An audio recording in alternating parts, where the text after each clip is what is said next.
The Persian tribes emerged from the harsh landscape of the Iranian plateau around the 7th century BCE, establishing themselves in the region known as Persis, located in what is now southwestern Iran. These Indo-European-speaking peoples descended from nomadic groups who had migrated southward from the Central Asian steppes centuries earlier, bringing with them a warrior culture and sophisticated understanding of horse breeding and cavalry tactics. The Persians settled alongside their linguistic cousins, the Medes, who had established a more centralized kingdom to the north and west. The early Persian tribes organized themselves into a confederation of clans, each led by hereditary chieftains who maintained allegiance to a paramount king. Archaeological evidence from sites like Pasargadae reveals that these early Persians developed a mixed economy, combining pastoralism with agriculture, utilizing the fertile valleys of the Zagros Mountains to cultivate barley, wheat, and maintain extensive orchards. Their society emphasized truth-telling, archery, and horsemanship, values that would later become central to the Achaemenid imperial ideology. The Median Empire, established by Cyaxares in the late 7th century BCE, had grown to dominate much of the Iranian plateau and eastern Anatolia. Under King Astyages, who ruled from approximately 585 to 550 BCE, the Medes maintained suzerainty over the Persian tribes through a system of tributary relationships. The Persians were required to provide military service, tribute payments, and hostages to ensure their loyalty. This arrangement allowed the Medes to project power across a vast territory, while permitting local rulers to maintain internal autonomy. Cyrus II, born around 600 BCE, inherited leadership of the Pasargadae tribe from his father, Cambyses I. Ancient sources, including Herodotus and later Xenophon, provide conflicting accounts of Cyrus's early life, with some suggesting he was the grandson of Astyages through his mother, Mandane. While these genealogical claims may reflect later propaganda designed to legitimize Persian rule over the Medes, they indicate the complex political relationships that existed between the two peoples. The rebellion that would transform the ancient Near East began around 553 BCE when Cyrus openly defied Median authority. The exact catalyst remains debated among historians, but evidence suggests that Astyages had grown increasingly suspicious of Persian loyalty and may have demanded additional tribute or attempted to replace Cyrus with a more compliant ruler. Cyrus's response demonstrated the military innovations that would characterize Persian warfare for centuries to come. The Persian army that marched against Ecbatana represented a departure from traditional Near Eastern military organization. While maintaining the cavalry expertise inherited from their nomadic ancestors, the Persians had adopted infantry tactics from their settled neighbours, and developed a flexible command structure that could adapt to different battlefield conditions. Cyrus organised his forces into decimal units, groups of 10, 100, 1,000, and 10,000 soldiers, creating a hierarchical system that facilitated both tactical coordination and administrative efficiency. The siege of Ecbatana in 550 BCE marked the decisive moment in the establishment of Achaemenid power. The Median capital, situated on a strategic plateau in the Zagros Mountains, had been fortified with massive walls and defensive towers. However, Cyrus's victory came not through prolonged siege warfare, but through the defection of key Median nobles who had grown dissatisfied with Astyages' rule. The Nabonidus Chronicle, a Babylonian historical text, confirms that Astyages was captured and that his army turned against him, delivering the Median king to Cyrus. Rather than destroying the Median administrative apparatus, Cyrus demonstrated the pragmatic approach that would characterize Achaemenid governance. He retained many Median officials in their positions, adopted elements of Median court ceremony, and presented himself as the legitimate successor to Median authority, rather than a foreign conqueror. This policy of administrative continuity allowed the newly established Persian Empire to maintain stability while expanding its territorial reach. The conquest of Lydia between 547 and 546 BCE represented Cyrus's most audacious military campaign and established Persian dominance over the crucial trade routes connecting Asia and Europe. King Croesus of Lydia, renowned throughout the ancient world for his wealth derived from the gold-bearing sands of the Pactolus River, controlled the western terminus of the Silk Road and the minting of the world's first gold and silver coins. The Lydian capital of Sardis served as a commercial hub, where Greek merchants traded with caravans from Central Asia and India. Croesus had initially viewed the Persian conquest of Media as an opportunity to expand Lydian territory eastward. Ancient sources suggest he consulted the oracle at Delphi, receiving the famous prophecy that if he crossed the Halys River, he would destroy a great empire. The ambiguous nature of this oracle would prove prophetic, though not in the manner Croesus anticipated. The campaign began with Cyrus's army crossing the Halys River, the traditional boundary between Lydian and Median spheres of influence. The first major engagement occurred near Pteria, where Croesus had assembled a coalition force including Greek mercenaries, Babylonian auxiliaries, and Egyptian archers. The battle proved inconclusive, with both armies suffering heavy casualties before withdrawing to their respective territories. Believing that the campaigning season had ended, Croesus dismissed his mercenary forces and returned to Sardis for the winter. This decision reflected traditional Near Eastern military practices, where campaigns typically ceased during the harsh winter months. However, Cyrus demonstrated the innovative thinking that would characterize Persian military doctrine by continuing his advance despite the season. The Persian army that approached Sardis in early 546 BCE had been reinforced with troops from recently conquered territories and equipped with specialized siege equipment. The city's defenses, considered impregnable due to their position on a steep acropolis, had never been seriously tested by a determined enemy. Cyrus employed a combination of direct assault and psychological warfare, using the mobility of his cavalry to cut off supply lines, while his engineers sought weaknesses in the fortifications. The fall of Sardis came through a daring night assault led by a Persian soldier who discovered a poorly guarded section of the citadel wall. The capture of Croesus and the seizure of the Lydian treasury provided Cyrus with the financial resources necessary to fund further expansion while demonstrating Persian military capabilities to potential enemies throughout the region. The treatment of conquered Lydia established precedents that would govern Achaemenid imperial policy for 2 centuries. Rather than imposing direct Persian rule, Cyrus appointed a satrap to oversee the territory while maintaining local administrative structures. The Greek cities of Ionia, which had been Lydian vassals, were required to acknowledge Persian sovereignty, but retain their internal autonomy and traditional institutions. The conquest of Babylon in 539 BCE represented the culmination of Cyrus's imperial ambitions and established the Achaemenid Empire as the dominant power in the ancient Near East. The Neo-Babylonian Empire under Nabonidus had grown increasingly unstable due to religious conflicts between the king and the powerful Marduk priesthood. Nabonidus's prolonged absence from Babylon while residing in the Arabian oasis of Timur had disrupted traditional religious ceremonies and alienated the urban population. Cyrus's approach to Babylon demonstrated the sophisticated intelligence networks and diplomatic capabilities that supported Persian military operations. Rather than attempting a costly siege of the heavily fortified city, Persian agents worked to undermine Nabonidus's authority from within.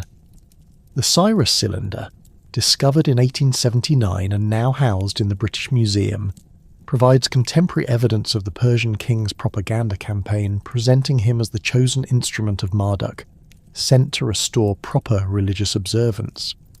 The actual capture of Babylon occurred without significant fighting, as the city's gates were opened by supporters who welcomed Persian rule. The Nabonidus Chronicle records that Cyrus's army entered Babylon peacefully, with the Persian king personally participating in the traditional New Year ceremonies honouring Marduk. This careful attention to Babylonian religious sensibilities contrasted sharply with the destructive conquests typical of Assyrian and Neo-Babylonian warfare. The policy of religious tolerance proclaimed in the Cyrus Cylinder extended far beyond Babylon to encompass all peoples within the expanding Persian Empire. The Cylinder's cuneiform text declares Cyrus's intention to return displaced populations to their ancestral lands and restore their traditional religious practices. This policy represented both pragmatic governance and genuine ideological commitment to the principle that diverse peoples could coexist under Persian rule while maintaining their distinct identities. The liberation of the Jewish exiles represented the most famous application of this tolerant policy. The Babylonian exile, which had begun with Nebuchadnezzar's destruction of Jerusalem in 586 BCE, had displaced thousands of Judeans to various parts of the Babylonian Empire. Cyrus's decree, preserved in the biblical books of Ezra and Chronicles, authorized the return of Jewish exiles to Jerusalem and provided royal funding for the reconstruction of the temple.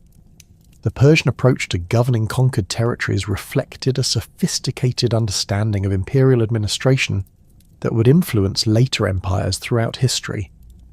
Rather than imposing cultural uniformity, the Achaemenids developed a system that balanced central authority with local autonomy, creating stability through accommodation rather than suppression. This model allowed the empire to expand rapidly, while maintaining internal cohesion across vast distances and diverse populations. The establishment of the Achaemenid Empire under Cyrus the Great transformed the political landscape of the ancient world, creating the first truly multicultural empire in human history. The Persian model of governance, with its emphasis on tolerance, administrative efficiency, and respect for local traditions, would endure for over 2 centuries and influence the development of subsequent imperial systems from Alexander's conquests to the Roman Empire. The death of Cyrus the Great in 530 BCE during his campaign against the Massagetae marked a critical juncture for the nascent Persian Empire. The succession passed to his eldest son Cambyses II, who had already demonstrated administrative competence as governor of Babylon during his father's lifetime. Unlike the gradual expansion that had characterized Cyrus's reign, Cambyses inherited an empire that required immediate consolidation while facing the strategic imperative of completing Persian dominance over the ancient Near East. The most glaring omission from Achaemenid control remained Egypt, the wealthy and militarily formidable kingdom that controlled the Nile Delta and maintained extensive trade networks throughout the Mediterranean. Cambyses II ascended to the throne with a clear understanding of the challenges facing the empire. The vast territories stretching from the Indus River to the Aegean Sea required constant attention to prevent rebellion, while the death of the empire's founder had created uncertainty among both Persian nobles and subject peoples. Contemporary sources, including the Behistun inscription and fragments from Babylonian chronicles, indicate that Cambyses spent his first years as king strengthening internal administration and securing the loyalty of provincial governors who might have harboured ambitions for independence. The new king's personality differed markedly from his father's diplomatic approach to conquest. Where Cyrus had emphasized accommodation and religious tolerance, Cambyses displayed a more direct and sometimes harsh approach to governance. Greek historians, particularly Herodotus, portrayed him as increasingly tyrannical, though these accounts must be evaluated carefully given their distance from events and potential bias against Persian rule. Archaeological evidence from administrative archives at Persepolis suggests that Cambyses maintained the essential structure of his father's governmental system while centralizing certain decision-making processes. The strategic importance of Egypt to Persian imperial ambitions cannot be overstated. The 26th dynasty under Pharaoh Amasis had transformed Egypt into a formidable military power, utilizing Greek mercenaries and advanced naval technology to project influence throughout the eastern Mediterranean. Egyptian wealth derived from the annual Nile floods supported a sophisticated economy based on grain production, luxury crafts, and international trade. The kingdom's alliance with Greek city-states and its control of key trade routes made it the primary obstacle to Persian hegemony over the region. Cambyses began systematic preparations for the Egyptian campaign as early as 527 BCE, demonstrating the careful planning that would characterize Persian military operations throughout the Achaemenid period. Intelligence gathering formed a crucial component of these preparations, with Persian agents infiltrating Egyptian territories to assess military capabilities, identify potential allies, and map strategic locations. The king understood that conquering Egypt would require not merely military victory, but also the ability to maintain control over a population with strong cultural identity and religious traditions. The diplomatic groundwork for the Egyptian invasion revealed the sophisticated understanding of regional politics that Persian administrators had developed. Cambyses recognized that the traditional invasion route through the Sinai Peninsula presented significant logistical challenges, particularly regarding water supply for a large army crossing the desert. The Persian solution involved cultivating alliances with Arab tribes who controlled the caravan routes and oasis settlements between Mesopotamia and Egypt. The most crucial of these alliances was negotiated with the Arab chieftain whose territory controlled access to the wells and way stations along the northern Sinai route. Persian diplomatic records, preserved in Aramaic papyri discovered at Elephantine, document the extensive negotiations required to secure safe passage for the invasion force. The agreement included provisions for the Arabs to provide water, guides, and logistical support in exchange for Persian recognition of their territorial claims and substantial payments in silver and luxury goods. These diplomatic arrangements extended beyond mere military convenience to encompass broader strategic considerations. The Arab tribes possessed intimate knowledge of desert warfare and could provide intelligence about Egyptian defensive preparations along the frontier. Their cooperation also denied Egypt potential allies who might have harassed Persian supply lines or provided sanctuary for Egyptian forces seeking to conduct guerrilla operations against the invaders. The Persian army that assembled for the Egyptian campaign represented the full military might of the empire at its disposal. Core Persian and Median units formed the backbone of the force, supplemented by contingents from conquered territories including Lydians, Babylonians, and various Central Asian peoples. The total size of this army remains debated among historians, with estimates ranging from 50,000 to 120,000 soldiers, though the larger figures likely include non-combatant support personnel essential for maintaining such a force in hostile territory. The composition of Cambyses' army reflected the military innovations that had enabled Persian expansion under Cyrus. Heavy cavalry units, equipped with scale armour and long spears, provided shock capability against enemy formations. Persian archers, renowned throughout the ancient world for their accuracy and rate of fire, could deliver devastating volleys against both infantry and cavalry targets. The inclusion of siege specialists and engineers indicated Persian preparation for conducting operations against fortified Egyptian cities. The march across Sinai tested both Persian logistical capabilities and the reliability of their Arab allies. The army moved in carefully coordinated columns, with advance parties securing water sources and establishing supply depots along the route. The successful completion of this desert crossing demonstrated the administrative sophistication that distinguished Persian military operations from the more improvised campaigns typical of earlier Near Eastern armies. Pharaoh Psamtik III, who had recently ascended to the Egyptian throne following his father Amasis' death, found himself facing an unprecedented challenge. The Egyptian military had been reorganized during the 26th dynasty to incorporate Greek mercenary units alongside traditional Egyptian forces. These mercenaries, primarily from Ionia and Caria, brought advanced hoplite tactics and superior metalworking techniques that had given Egyptian armies advantages in previous conflicts with Mesopotamian powers. The Egyptian defensive strategy centered on the fortress city of Pelusium, located at the easternmost mouth of the Nile Delta.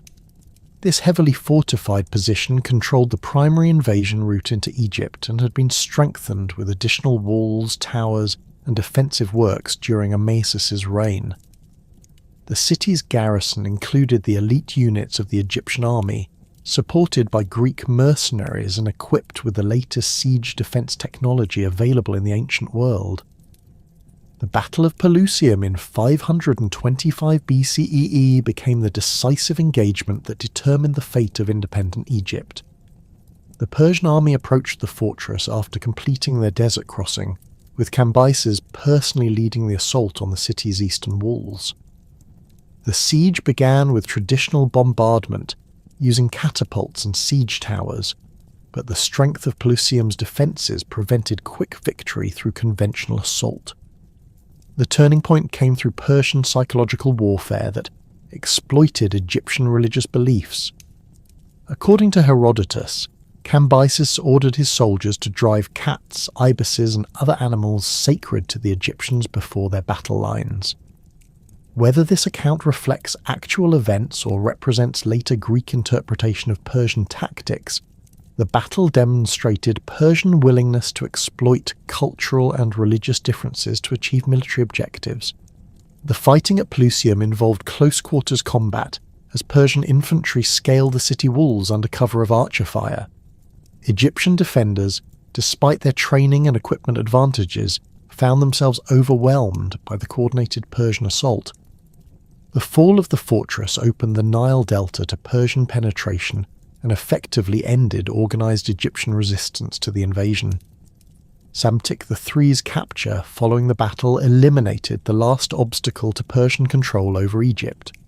The young pharaoh, who had ruled for only 6 months, was taken prisoner along with his family and leading nobles.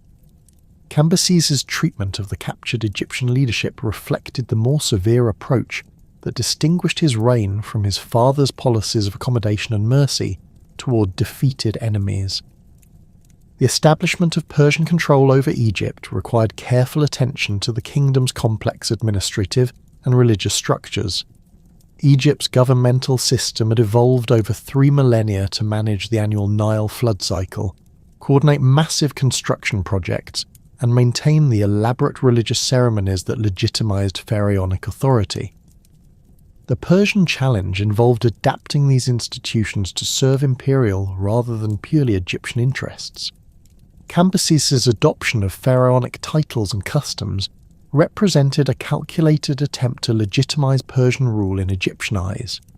The Persian king participated in traditional coronation ceremonies at Memphis, accepted the double crown of Upper and Lower Egypt, and commissioned inscriptions presenting himself as the chosen successor to the ancient pharaohs. These actions paralleled his father's approach to Babylonian religious traditions, but required even more extensive cultural accommodation given Egypt's distinctive civilization.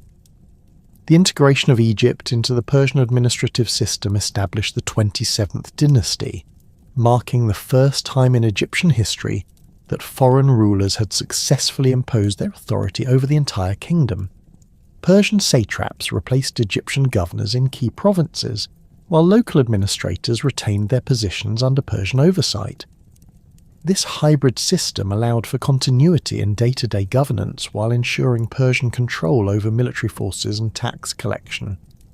The Persian administration of Egypt demonstrated remarkable adaptation to local conditions and requirements. The annual Nile flood, which determined agricultural productivity and tax revenues, required careful monitoring and coordination that Persian officials learned to manage effectively. The complex irrigation systems that distributed floodwaters throughout the Nile Valley demanded technical expertise that Persian engineers acquired through collaboration with Egyptian specialists. Religious policy in Persian Egypt reflected the broader Achaemenid approach to governing diverse populations while addressing the specific challenges posed by Egyptian theological traditions. The Persian kings maintained the traditional role of pharaoh as divine intermediary between the gods and people, participating in religious ceremonies and funding temple construction projects. This accommodation extended to supporting the powerful priesthoods that controlled vast temple estates and wielded significant political influence. The economic integration of Egypt into the Persian Empire created new opportunities for trade and cultural exchange, while generating substantial revenues for the imperial treasury. Egyptian grain production, enhanced by Persian investment in irrigation infrastructure, supported not only local populations but also Persian military operations throughout the region. The kingdom's skilled craftsmen, particularly those specializing in luxury goods and artistic production, found new markets for their products throughout the expanded Persian territories. The success of the Egyptian conquest established Cambyses as a worthy successor to his father, while demonstrating Persian capability to adapt their governmental methods to radically different cultural contexts. The campaign's completion brought the Persian Empire to its greatest territorial extent under the early Achaemenid kings, stretching from the Indus River to the Nile Valley and encompassing virtually all the major civilizations of the ancient Near East. However, the extended Egyptian campaign created new challenges for imperial administration. Cambyses' prolonged absence from the Persian heartland, combined with the concentration of military resources in Egypt, created opportunities for internal dissent and rebellion. The king's increasingly autocratic behaviour, documented in both Persian and Egyptian sources, suggests that the pressures of governing such a vast and diverse empire were beginning to strain the Achaemenid governmental system. The mysterious circumstances surrounding Cambyses' death in 522 BCE while returning from Egypt precipitated the most serious crisis in early Achaemenid history. Contemporary sources provide conflicting accounts of the king's demise, with some suggesting accidental death from the sword wound, and others implying suicide following news of rebellion in the Persian heartland. The absence of a clear succession plan and the army's distance from Persia created a power vacuum that threatened to destroy the empire that Cyrus and Cambyses had built. The emergence of Gaumata, claiming to be Bardia, Cambyses' younger brother, represented either a legitimate succession dispute or an elaborate usurpation attempt that exploited the confusion surrounding the king's death. The pretender's ability to seize control of key Persian territories while Cambyses' army remained in Egypt demonstrated the vulnerabilities inherent in governing such an extensive empire with the communication and transportation technologies available in the ancient world. The death of Cambyses II in Syria during his return from Egypt created the most perilous moment in early Achaemenid history. The empire that had expanded from the Iranian plateau to encompass 3 continents now faced potential dissolution as competing claimants emerged to challenge legitimate succession. The pretender Gaumata, whether genuinely Bardia or an impostor as later Persian sources claimed, had seized control of key territories including Media, Parthia and Armenia, while the royal army remained distant in Egypt. His proclamation of tax relief and military service exemptions had gained popular support among populations burdened by the costs of imperial expansion, creating a genuine threat to Achaemenid authority. The crisis deepened when news of Cambyses' death reached the Persian nobility, who found themselves confronted with a ruler whose legitimacy they questioned but whose control over the empire's heartland they could not immediately contest. The administrative apparatus that Cyrus had established continued to function under Gaumata's authority, suggesting either that the pretender possessed genuine royal blood or that he had successfully co-opted key bureaucratic elements. The situation demanded immediate action from those Persian nobles who rejected his claim to the throne. Darius, son of Hystaspes and member of a collateral branch of the Achaemenid family, emerged as the primary challenger to Gaumata's rule. His genealogical connection to the royal house traced through Hystaspes, an ancestor shared with Cyrus, though this relationship placed him outside the direct line of succession. At approximately 30 years of age, Darius had already demonstrated administrative competence as satrap of Parthia and possessed the military experience necessary to challenge for supreme power. his position as spear-bearer to Cambyses had provided intimate knowledge of imperial administration and access to the network of relationships essential for political success. The conspiracy that would place Darius on the throne involved 6 other Persian nobles, each representing powerful families with extensive territorial holdings and military resources. These conspirators included Interfernes, Otanes, Gobrias, Haiduns, Megabyzes, and Aspathines, men whose combined influence extended throughout the empire's core provinces. The coordination required to organize simultaneous action across such vast distances demonstrated the sophisticated communication networks that Persian aristocrats had developed to maintain their political and economic interests. The planning for Gaumata's overthrow required careful attention to timing and logistics. The pretender had established his primary residence at Sakaiovatis in Media, a fortress location that provided defensive advantages but also concentrated his supporters in a single location.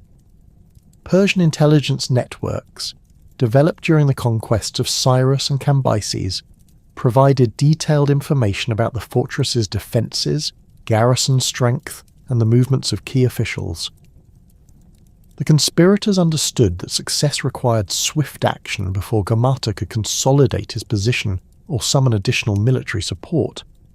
The assault on Sakaiovatis in September 522 BCE demonstrated the tactical innovations that would characterize Darius's later military campaigns. Rather than conducting a prolonged siege, the conspirators employed deception and surprise to penetrate the fortress's defences. The small size of their force, numbering fewer than 20 men including servants and guards, allowed them to approach the fortress without arousing suspicion, while their noble status provided access to areas normally restricted to unauthorized personnel. The fighting within the fortress walls involved close-quarters combat, as the conspirators battled Gaumata's guards in the narrow corridors and chambers of the royal residence. Persian weapons training, emphasizing swordsmanship and individual combat skills, proved decisive in the confined spaces where superior numbers could not be effectively deployed. The death of Gaumata and his immediate supporters eliminated the pretender's claim while providing the conspirators with physical proof of their victory to present to potential supporters throughout the empire. The immediate aftermath of Gaumata's death revealed the extent of the crisis facing the Persian Empire. Rebellions erupted simultaneously across multiple provinces as local leaders sought to exploit the perceived weakness of central authority. Babylon declared independence under Nidintubel, who claimed descent from Nebuchadnezzar II and attempted to restore Neo-Babylonian rule. Media rallied behind Phraortes, who asserted Median royal lineage and sought to re-establish the pre-Persian kingdom. Armenia, Parthia, Margiana, and Satagidia each produced their own claimants to independence, creating a coordinated challenge to Achaemenid authority. The scale of these simultaneous rebellions suggested either remarkable coincidence or careful coordination among the empire's subject peoples. The rebels' ability to mobilize military forces and establish alternative administrative structures indicated that Persian control over conquered territories remained more tenuous than the empire's rapid expansion had suggested. The crisis demonstrated that Achaemenid authority depended heavily on the personal prestige of the ruling monarch and the perceived inevitability of Persian military superiority. Darius's response to this multi-front crisis established the strategic principles that would guide Persian military operations for the remainder of his reign. Rather than attempting to suppress all rebellions simultaneously, he prioritized threats based on their potential to inspire further resistance and their strategic importance to imperial stability. The Babylonian rebellion received immediate attention due to the province's wealth and its symbolic significance as the former seat of Near Eastern imperial power. The campaign against Babylon required careful preparation, as the city's massive fortifications and extensive food supplies made it capable of withstanding prolonged siege. Darius assembled a substantial army including Persian and Median core units, supplemented by loyal contingents from provinces that had not joined the rebellion. The force's composition reflected the king's understanding that military success against Babylon would require not only tactical competence, but also the demonstration of imperial unity to discourage further defections. The siege of Babylon extended for nearly 2 years, testing both Persian persistence and the city's resolve. The defenders, led by Nidintu-Bel and later by Araka after the first pretender's capture, employed sophisticated defensive tactics including the use of Greek fire and coordinated sorties against Persian siege works. The city's position on the Euphrates River provided access to water and potential supply routes, while its agricultural hinterland could support the population during extended resistance. Persian siege techniques during this campaign demonstrated the military innovations that Darius had introduced to overcome the challenges of urban warfare. The construction of circumvallation walls prevented supplies from reaching the city while protecting Persian forces from defender sorties. The use of siege towers and battering rams, technologies acquired through contact with Greek and Phoenician engineers, provided new capabilities for breaching fortified walls. The systematic destruction of irrigation systems in the surrounding countryside created pressure on the urban population while denying resources to the defenders. The fall of Babylon in 519 BCE marked the turning point in Darius's consolidation of imperial authority. The city's capture eliminated the most dangerous of the rebellious movements while providing substantial financial resources for continuing military operations. The harsh treatment of the city's leadership, including the execution of Nidintu-Bel and mass deportations of prominent citizens, demonstrated Darius's determination to prevent future rebellions through the application of overwhelming force. The suppression of the remaining rebellions followed a similar pattern of careful preparation, systematic siege warfare, and severe punishment of rebel leaders. The Median rebellion collapsed following the defeat and capture of Phraortes, while the Armenian resistance ended with the submission of local nobles who recognized the futility of continued opposition. The eastern provinces of Parthia, Margiana, and Satygidia required more extensive military operations due to their distance from the imperial centre and the mobility of their cavalry-based armies. The successful suppression of these widespread rebellions established Darius as the undisputed master of the Persian Empire, while revealing the administrative weaknesses that had enabled such coordinated resistance. The king's response involved fundamental reforms to the imperial governmental system, creating new institutions and procedures designed to prevent future challenges to central authority. These reforms would transform the Achaemenid Empire from a confederation of conquered territories into a unified administrative state, capable of governing diverse populations across vast distances. The establishment of the satrap system represented Darius's most significant administrative innovation, creating a hierarchical structure that balanced central control with local autonomy. The empire was divided into 20 satrapies, each governed by a satrap appointed directly by the king and responsible for maintaining order, collecting taxes, and providing military forces when required. These provincial governors possessed substantial authority within their territories, but remained subject to royal oversight through a network of inspectors and intelligence agents known as the King's Eyes and Ears. The selection of satraps reflected Darius's understanding of the political dynamics that had enabled the recent rebellions. Rather than relying exclusively on Persian nobles, the king appointed governors from various ethnic backgrounds, including loyal members of conquered peoples who had demonstrated competence and reliability. This policy created opportunities for advancement within the imperial hierarchy, while ensuring that provincial administration reflected local knowledge and cultural sensitivity. The standardization of imperial administration extended beyond provincial governance to encompass legal, monetary, and communication systems throughout the empire. The introduction of standardized weights and measures facilitated trade and tax collection while reducing opportunities for corruption and fraud. The establishment of royal mints producing gold darics and silver sigloi created a unified monetary system that supported commercial transactions across the empire's vast territories. The construction of the Royal Road represented perhaps the most ambitious infrastructure project undertaken by any ancient empire, creating a communication and transportation network that connected the imperial capital at Susa with the western provinces in Anatolia.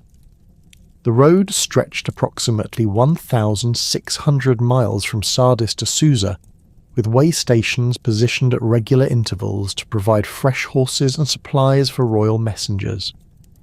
This system enabled the transmission of imperial orders and intelligence reports across the empire in a matter of weeks rather than months, dramatically improving the central government's ability to respond to emerging challenges. The engineering challenges involved in constructing the Royal Road required sophisticated planning and substantial financial resources. The route traversed mountain ranges, river valleys, and desert regions, each presenting unique obstacles that Persian engineers overcame through innovative construction techniques. The road's surface consisted of carefully fitted stone blocks in urban areas and compacted earth with stone foundations in rural regions, creating a durable transportation infrastructure that would serve the empire for centuries. The establishment of the postal system along the Royal Road created the world's first organised government communication network, enabling rapid transmission of information between the imperial centre and distant provinces. Royal messengers, equipped with official seals and authorization documents, could traverse the entire length of the road in 7 days, a remarkable achievement given the transportation technology available in the ancient world. This system provided the Persian king with unprecedented ability to monitor provincial administration and coordinate military operations across vast distances. The construction of Persepolis as the ceremonial capital of the empire represented Darius's vision of Persian imperial grandeur and his commitment to creating architectural monuments worthy of the world's greatest power. The site, located in the Persian heartland near Pasargadae, occupied a natural terrace that provided both defensive advantages and symbolic elevation above the surrounding landscape. The complex of palaces, audience halls, and administrative buildings created a setting for the elaborate ceremonies that reinforced the king's authority and the empire's unity. The architectural design of Persepolis incorporated elements from throughout the Persian Empire, creating a visual representation of the diversity and unity that characterized Achaemenid rule. The massive columns of the Ecbatana, or audience hall, drew inspiration from Egyptian and Mesopotamian precedents, while incorporating distinctly Persian decorative elements. The relief sculptures that adorned the palace walls depicted representatives from all the empire's peoples bringing tribute to the Persian king, emphasizing the universal nature of Achaemenid authority. The construction of Persepolis required the coordination of skilled craftsmen from throughout the empire, creating opportunities for cultural exchange and artistic innovation. Persian, Median, Babylonian, Egyptian, and Greek artisans worked together on the project, sharing techniques and aesthetic traditions that produced a distinctive imperial style. The administrative records preserved in the Persepolis Fortification Archive provide detailed information about the organisation of this massive construction project, including payment records, supply lists, and work schedules that reveal the sophisticated planning required for such an undertaking. The religious and administrative reforms implemented at Persepolis reflected Darius's broader vision of imperial governance, but the empire's expansion had created new challenges along its western frontiers. The Greek city-states of Ionia, incorporated into the Persian Empire following Cyrus's conquest of Lydia, had initially accepted Persian rule with relative equanimity. The satrapal system allowed these communities to maintain their traditional institutions while contributing taxes and military service to the imperial administration. However, the economic pressures of supporting Persian military campaigns and the cultural tensions between Greek democratic traditions and Persian autocratic governance created underlying instabilities that would eventually explode into open rebellion. The immediate catalyst for the Ionian revolt emerged from the complex political dynamics within the city of Miletus, the most prosperous and influential of the Greek settlements along the Anatolian coast. Aristagoras, who served as deputy to the tyrant Histiaeus, found himself in an increasingly precarious position following the failure of his expedition against the island of Naxos in 499 BCE. The Persian satrap Artaphernus had provided substantial financial support for this campaign, expecting either successful conquest that would extend Persian control over the Cyclades or reimbursement for the expedition's costs. The defeat of the Persian-backed force left Aristagoras unable to repay his debts while facing potential punishment for the military failure. The political structure of Persian-controlled Ionia had evolved to balance imperial requirements with local traditions through a system of appointed tyrants who served as intermediaries between the Persian administration and Greek populations. These rulers, typically drawn from prominent local families, maintained domestic authority while ensuring compliance with Persian tax collection and military recruitment. The system had functioned effectively for nearly half a century, providing stability and prosperity that enabled the Ionian cities to flourish under Persian rule. However, the growing influence of democratic movements in mainland Greece had begun to challenge the legitimacy of tyrannical rule, creating internal pressures that Persian administrators struggled to address. Aristagoras' decision to foment rebellion against Persian authority represented a calculated gamble that the widespread discontent with tyrannical rule could be channeled into a coordinated resistance movement. His first action involved the dramatic gesture of renouncing his own authority and proclaiming the restoration of democratic government in Miletus. This declaration resonated throughout the Ionian cities, where similar movements quickly emerged to overthrow Persian-appointed tyrants and establish popular assemblies. The speed with which these political transformations occurred demonstrated the extent of underlying opposition to Persian rule that had previously remained hidden beneath the surface of apparent compliance. The initial success of the democratic movements in Ionia created momentum for broader resistance to Persian authority. The city of Mytilene on Lesbos captured and executed the tyrant Coes, while Erythrae and Ephesus expelled their Persian-appointed rulers and established democratic constitutions. The rebellion spread beyond the immediate coastal region to encompass Greek settlements throughout western Anatolia, creating a coordinated challenge to Persian control that threatened to inspire similar movements in other parts of the empire. The rebels' ability to act simultaneously across such a wide geographical area suggested careful planning and communication networks that Persian intelligence services had failed to detect. The military dimension of the Ionian revolt required substantial resources and coordination that the Greek cities could not provide independently. Aristagoras understood that successful resistance to Persian power would require external support from the independent Greek states, particularly Athens and Sparta, which possessed the military capabilities necessary to challenge Persian forces.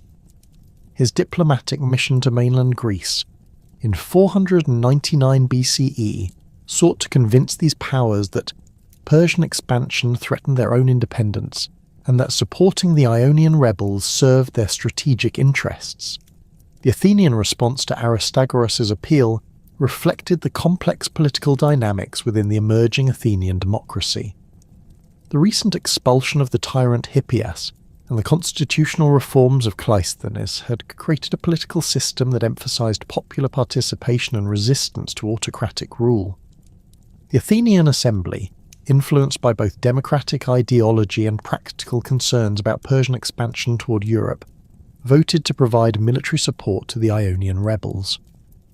This decision committed Athens to direct confrontation with the Persian Empire, fundamentally altering the balance of power in the eastern Mediterranean.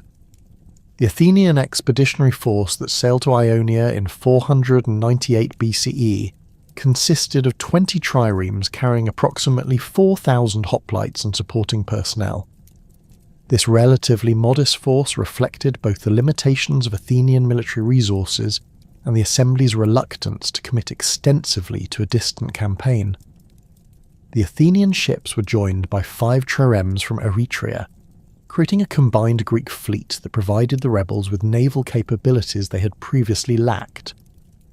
The arrival of these reinforcements transformed the rebellion from a local uprising into an international conflict that would have far-reaching consequences for both Greek and Persian civilizations. The strategic planning for the rebel campaign focused on striking at the symbols and infrastructure of Persian authority in western Anatolia. The city of Sardis, serving as the satrapal capital and the primary centre of Persian administration in the region, represented the most important target for demonstrating the rebellion's strength and attracting additional support. The city's capture would provide the rebels with substantial financial resources, while disrupting Persian communication and supply lines throughout the region. The psychological impact of seizing such an important Persian stronghold would encourage other subject peoples to join the rebellion while demonstrating to potential Greek allies that Persian power could be successfully challenged. The march on Sardis required careful coordination between the various rebel forces and their Greek allies. The combined army, numbering approximately 25,000 men including Ionian hoplites, Athenian reinforcements, and auxiliary troops from throughout the region, represented the largest Greek military force assembled since the Trojan War. The diversity of this coalition reflected both the widespread nature of the rebellion and the challenges of maintaining unity among forces with different military traditions, equipment, and tactical doctrines. The Persian satrap Artaphernes, caught off guard by the scale and coordination of the rebel advance, withdrew his forces to the citadel of Sardis while sending urgent messages to Darius requesting immediate reinforcements. The assault on Sardis in 498 BCE demonstrated both the potential and limitations of the rebel coalition. The lower city fell quickly to the combined Greek and Ionian forces, who overwhelmed the Persian garrison through superior numbers and tactical coordination. The rebels' success in penetrating the city's defences encouraged hopes that Persian authority could be permanently expelled from western Anatolia. However, the accidental fire that destroyed much of the lower city, including the Temple of Cybele, created a propaganda disaster that Persian authorities would exploit to justify harsh retribution against the rebels and their supporters. The destruction of the Temple of Cybele carried particular significance because this goddess held special importance for both Greek and Persian populations in the region.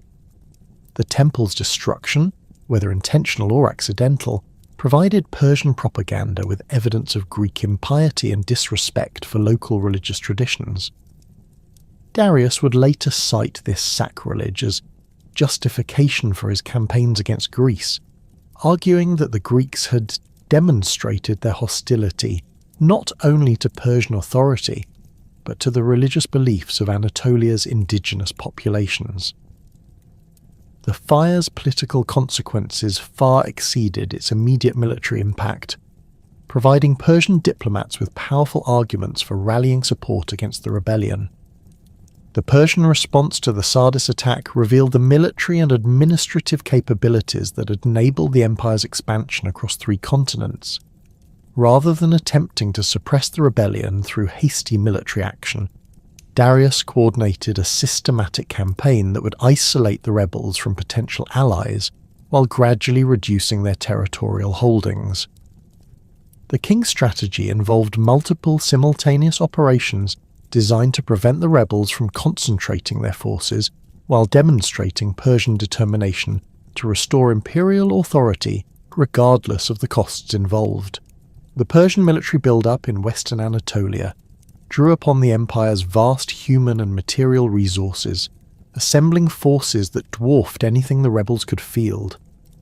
Artaphernes the Elder, serving as satrap of Lydia, coordinated the land-based operations while Darius, Hymes, and Otanes led separate armies tasked with reducing rebel strongholds throughout the region.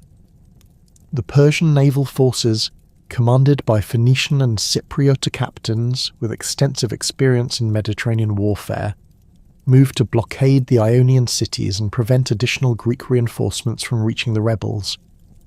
The systematic nature of the Persian reconquest became apparent as imperial forces methodically reduced rebel positions throughout western Anatolia. The city of Clazomenae fell after a brief siege, with its population sold into slavery as punishment for joining the rebellion. Kyme and Phocaea suffered similar fates, demonstrating Persian determination to make the costs of rebellion so severe that other subject peoples would hesitate to challenge imperial authority. The speed with which these cities fell reflected both superior Persian military capabilities and the rebels' inability to provide mutual support against coordinated imperial attacks. The Athenian withdrawal from the campaign following the Sardis operation marked a crucial turning point in the rebellion's fortunes. The Athenian assembly, faced with the prospect of prolonged warfare against the Persian Empire, voted to recall their expeditionary force rather than commit additional resources to the Ionian cause. This decision reflected both practical concerns about Athens' ability to sustain distant military operations and growing awareness of the risks involved in direct confrontation with Persian power. The departure of Athenian forces deprived the rebels of their most experienced military units, while sending a clear signal that external support could not be relied upon for the rebellion's success. The naval dimension of the conflict became increasingly important as Persian forces tightened their control over the Anatolian coastline. The rebel cities' survival depended on their ability to maintain communication and supply lines across the Aegean Sea, while Persian naval forces sought to isolate them from potential allies and sources of reinforcement. The Ionian cities possessed substantial naval resources, including experienced crews and well-constructed triremes, but they faced the combined fleets of Phoenicia, Cyprus and Cilicia operating under Persian command. The resulting naval warfare would determine whether the rebellion could maintain its viability or would be gradually strangled by Persian naval superiority. The Persian siege of Miletus in 494 BCE represented the climactic engagement of the Ionian revolt, bringing together the largest military and naval forces that had been assembled in the eastern Mediterranean up to that time. The city's position on a peninsula provided natural defensive advantages, while its substantial population and resources enabled prolonged resistance to Persian attack. The rebels understood that Miletus' survival would determine the rebellion's fate, concentrating their remaining naval forces in a desperate attempt to break the Persian blockade and maintain communication with the outside world. The Battle of Lade, fought in the waters near Miletus, involved over 600 warships and represented the largest naval engagement in Greek history to that point. The Ionian fleet, commanded by Dionysius of Phocaea, included contingents from throughout the rebel cities, each maintaining their traditional fighting methods and command structures.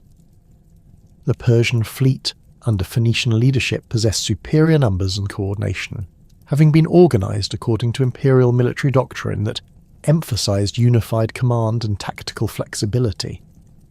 The battle's outcome would determine not only the fate of Miletus, but the future of Greek independence in western Anatolia.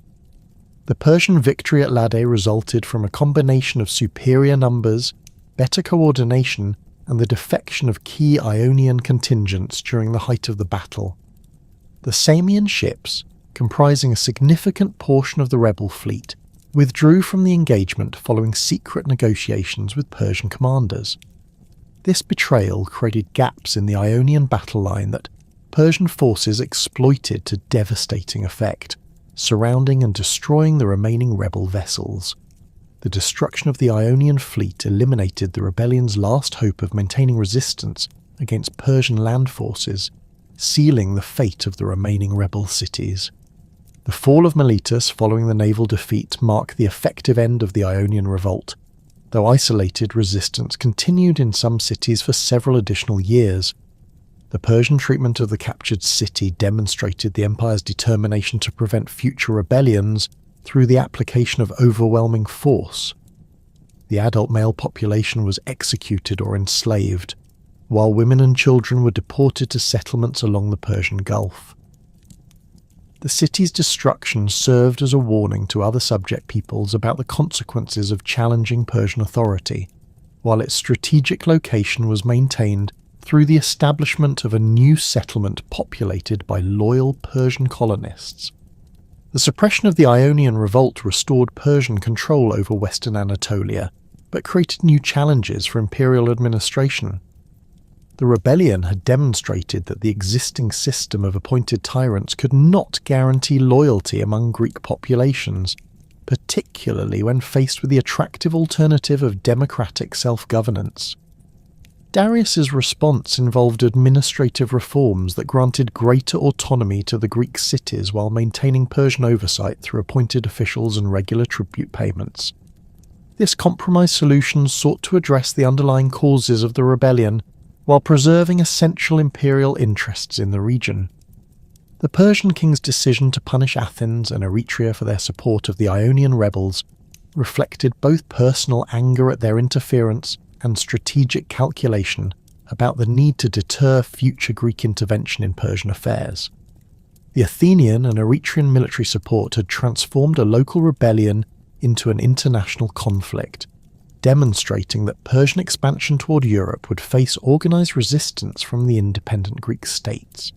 Darius understood that Persian hegemony over the eastern Mediterranean required either the submission or destruction of these potential centres of opposition to imperial authority. The planning for the Persian expedition against Greece began immediately following the suppression of the Ionian Revolt, with Darius coordinating the largest military operation in the empire's history. The campaign's objectives extended beyond simple punishment of Athens and Eretria to encompass the broader goal of establishing Persian control over the Greek mainland. The king's advisors argued that Greek independence posed a permanent threat to Persian interests in western Anatolia, as the democratic ideology and military capabilities of the Greek cities would continue to inspire resistance among the empire's subject peoples. The first Persian expedition against Greece, launched in 492 BCE under the command of Mardonius, Darius's son-in-law, represented an ambitious attempt to extend Persian power across the Aegean Sea and into Europe. The expedition's scale reflected both the empire's vast resources and the king's determination to demonstrate Persian military supremacy to potential enemies throughout the Mediterranean region. The combined land and naval forces assembled for this campaign exceeded anything previously deployed by the Persian Empire, indicating the strategic importance that Darius placed on the Greek campaign's success. The Persian fleet that accompanied Mardonius's expedition consisted of approximately 600 ships drawn from throughout the empire's maritime provinces. Phoenician vessels formed the core of this naval force, supplemented by ships from Cyprus, Cilicia, and the recently reconquered Ionian cities. The fleet's size enabled it to transport substantial military forces while maintaining control over the sea lanes connecting Asia and Europe. The Persian naval commanders possessed extensive experience in Mediterranean warfare, having participated in the suppression of the Ionian Revolt and previous campaigns against Greek settlements. The land forces under Mardonius's command included elite Persian and Median units alongside contingents from throughout the empire's western provinces. The army's composition reflected the multicultural nature of Persian military organisation, with each ethnic group contributing specialised capabilities that enhanced the expedition's overall effectiveness. Persian heavy cavalry provided shock capability against enemy formations, while Scythian horse archers offered mobility and harassment tactics. The inclusion of siege specialists and engineers indicated Persian preparation for conducting operations against fortified Greek cities. The expedition's route through Thrace and Macedonia represented the most direct approach to the Greek mainland, while avoiding the risks associated with extended sea voyages across the Aegean. The Persian strategy involved establishing secure bases along the northern Greek coast before launching coordinated attacks against Athens and Eretria. This approach would enable the expedition to maintain supply lines with Asia while positioning Persian forces to threaten multiple Greek cities simultaneously. The conquest of Thrace and Macedonia would also provide the empire with valuable resources and strategic positions for future operations in southeastern Europe. The Persian advance through Thrace encountered fierce resistance from tribal confederations that had maintained their independence despite previous Scythian and Macedonian invasions. The Thracian warriors, renowned for their ferocity and knowledge of local terrain, employed guerrilla tactics that inflicted heavy casualties on the Persian forces. The mountainous landscape of the region favoured defensive operations, allowing relatively small Thracian forces to ambush Persian columns and disrupt supply lines. The Persian response required extensive resources and time that had not been anticipated in the original campaign planning. The destruction of the Persian fleet during a storm off Mount Athos represented a catastrophic setback that effectively ended the first expedition against Greece. The violent winds and treacherous currents around the Athos Peninsula had claimed numerous vessels throughout history, but the Persian commanders had underestimated the navigational challenges posed by this notorious stretch of coastline. The loss of approximately 300 ships and their crews eliminated the expedition's naval capabilities, while stranding the land forces in hostile territory without adequate supply lines. The Persian withdrawal from Thrace following the naval disaster demonstrated both the expedition's dependence on maritime support and the challenges of conducting extended military operations at such distances from the imperial centre. The surviving Persian forces, depleted by combat losses and disease, required months to return to Asia while maintaining defensive formations against continued Thracian harassment. The expedition's failure provided Greek cities with evidence that Persian power could be successfully resisted, encouraging preparation for future conflicts while demonstrating the limitations of imperial military capabilities. Darius's response to the first expedition's failure involved comprehensive planning for a second, larger campaign that would avoid the mistakes that had doomed Mardonius's forces. The king understood that Persian prestige throughout the empire depended on successfully punishing Athens and Eretria for their interference in imperial affairs. The failure to achieve this objective would encourage other subject peoples to challenge Persian authority, potentially creating widespread instability that could threaten the empire's survival. The second expedition would need to demonstrate Persian military superiority while establishing permanent control over the Greek mainland. The second Persian expedition, launched in 490 BCE under the joint command of Artaphernes the Younger and Datis, represented a more focused and tactically sophisticated approach to the Greek campaign. Rather than attempting to conquer extensive territories in Thrace and Macedonia, this expedition would strike directly at its primary targets through amphibious operations across the Aegean Sea. The Persian fleet, rebuilt and reinforced following the previous disaster, would transport substantial military forces directly to the Greek coast, while avoiding the navigational hazards that had destroyed the first expedition. The Persian strategy for the second expedition involved the systematic reduction of Greek resistance through coordinated naval and land operations. The fleet would establish temporary bases on Greek islands, providing secure positions for resupply and reinforcement, while threatening multiple targets simultaneously. The Persian commanders understood that Greek military capabilities depended on the coordination of independent city-states, and they sought to prevent such cooperation by forcing each city to focus on its own immediate defence. The rapid capture of Eretria would demonstrate Persian capabilities while isolating Athens from potential allies. The siege of Eretria in 490 BCE revealed both the strengths and limitations of Persian military methods when applied to Greek urban warfare. The city's fortifications, constructed according to the latest Greek military engineering principles, presented formidable obstacles to direct assault. The Persian forces, numbering approximately 25,000 men including elite infantry and cavalry units, possessed superior numbers and equipment but lacked experience in conducting siege operations against Greek defensive systems. The six-day siege required Persian commanders to adapt their tactics to overcome defensive innovations they had not previously encountered. The fall of Eretria resulted from betrayal by prominent citizens who opened the city's gates to Persian forces rather than from successful military assault. This outcome reflected the political divisions within Greek cities that Persian diplomats had learned to exploit during their campaigns in Ionia. The Persian treatment of captured Eretria followed the harsh precedent established during the suppression of the Ionian revolt, with the population enslaved and the city destroyed as punishment for supporting the rebels.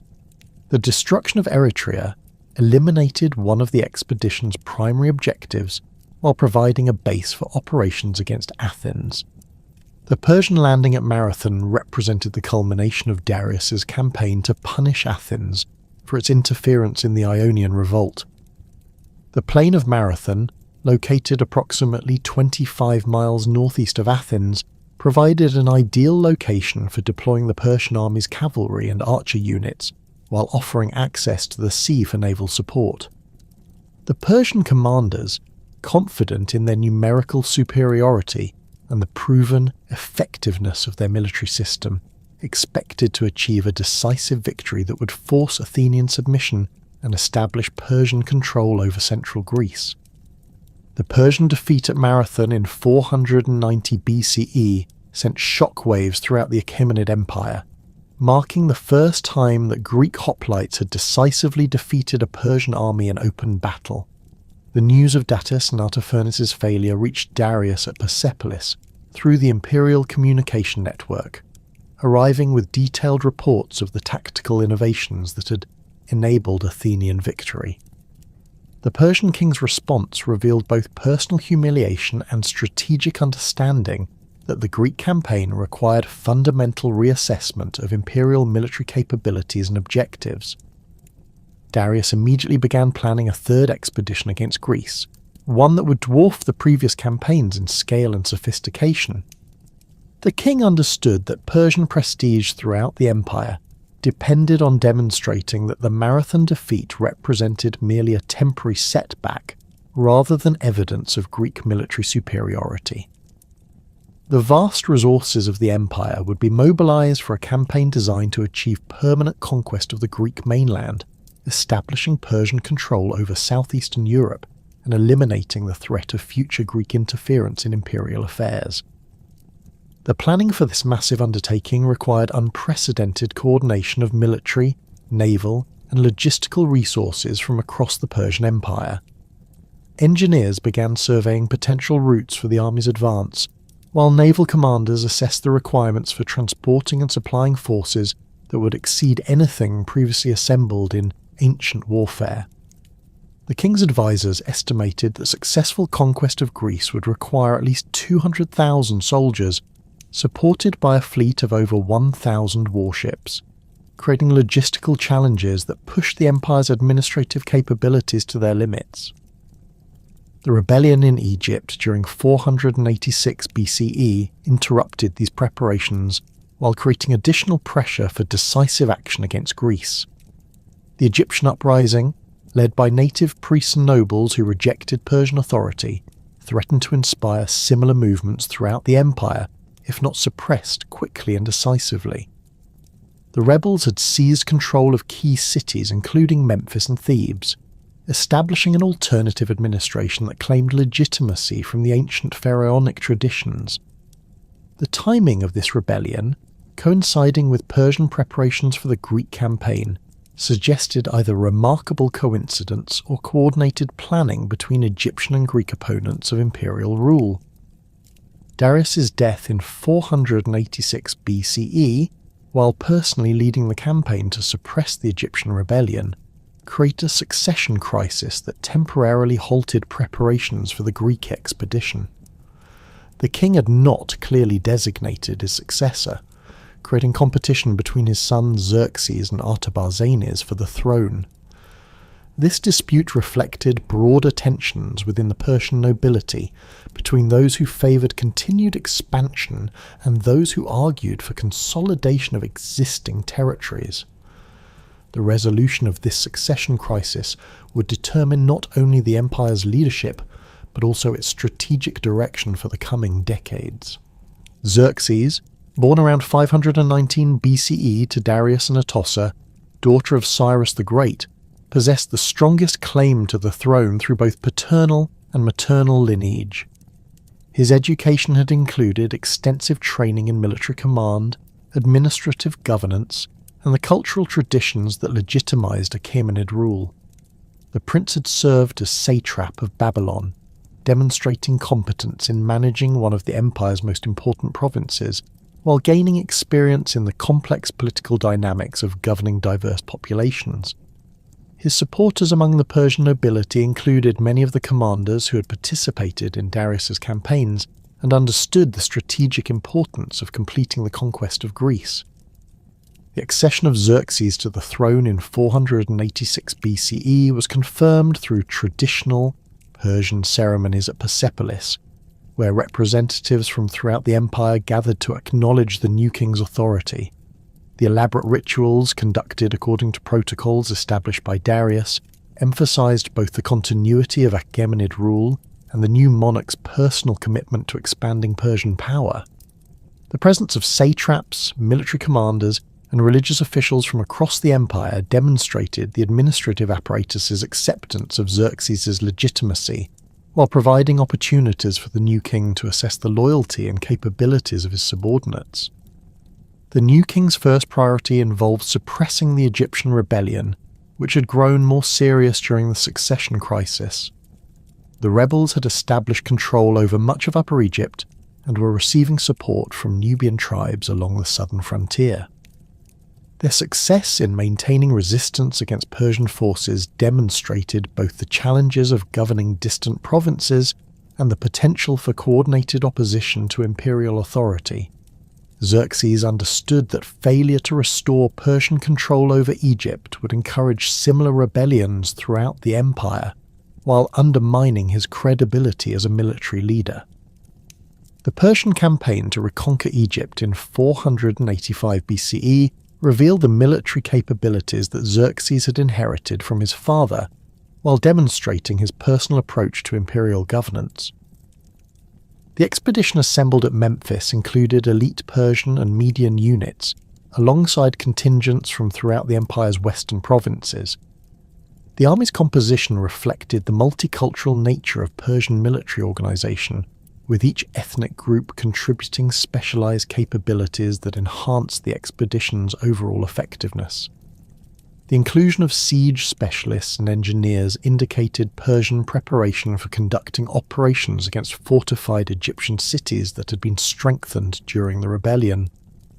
The suppression of the Egyptian rebellion required systematic reduction of rebel strongholds throughout the Nile Valley, with Persian forces employing coordinated land and naval operations to isolate enemy positions. The rebel strategy involved defending fortified cities while conducting guerrilla operations against Persian supply lines, forcing the imperial army to maintain extensive garrisons while advancing southward.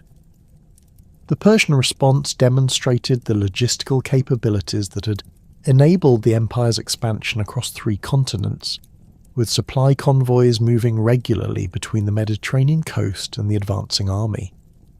The siege of Thebes represented the climactic engagement of the Egyptian campaign, bringing together the largest military forces that had been assembled in the Nile Valley since the Persian conquest under Cambyses.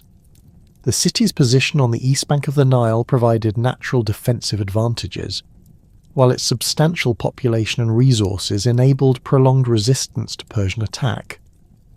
The rebels understood that Thebes' survival would determine the rebellion's fate, concentrating their remaining forces in a desperate attempt to maintain Egyptian independence against overwhelming Persian superiority. The Persian victory at Thebes resulted from a combination of superior numbers, better coordination, and the systematic destruction of the city's water supply through engineering operations that diverted the Nile's flow. The rebel forces, deprived of adequate water and facing starvation, were forced to surrender after a siege lasting several months. The Persian treatment of the captured city demonstrated Xerxes' determination to prevent future rebellions through the application of overwhelming force, with the adult male population executed or enslaved, while women and children were deported to settlements throughout the empire. The restoration of Persian control over Egypt enabled Xerxes to resume preparations for the Greek campaign, while demonstrating his military capabilities to potential enemies throughout the Mediterranean region. The successful suppression of the rebellion had required coordination of substantial military resources and sophisticated logistical planning, providing valuable experience for the much larger expedition being planned against Greece. The king's advisors argued that the Egyptian campaign had proven Persian ability to conduct extended operations at great distances from the imperial centre, suggesting that similar success could be achieved against the Greek city-states. The rebellion in Babylon during 484 BCE created additional challenges for imperial administration, while testing Xerxes' ability to maintain control over the empire's most important economic centres. The Babylonian uprising, led by Bel-Shimani and later by Shamash-Sheriba, represented attempts to restore Neo-Babylonian independence through appeals to local religious traditions and cultural identity. The rebels had seized control of the city's temples and administrative buildings, establishing an alternative government that claimed legitimacy from the ancient Mesopotamian kingship traditions. The timing of this rebellion, following closely after the Egyptian uprising, suggested coordinated planning between opponents of Persian rule throughout the empire. The Persian response to the Babylonian rebellion demonstrated the military and administrative capabilities that Xerxes had developed during his service as satrap of the province.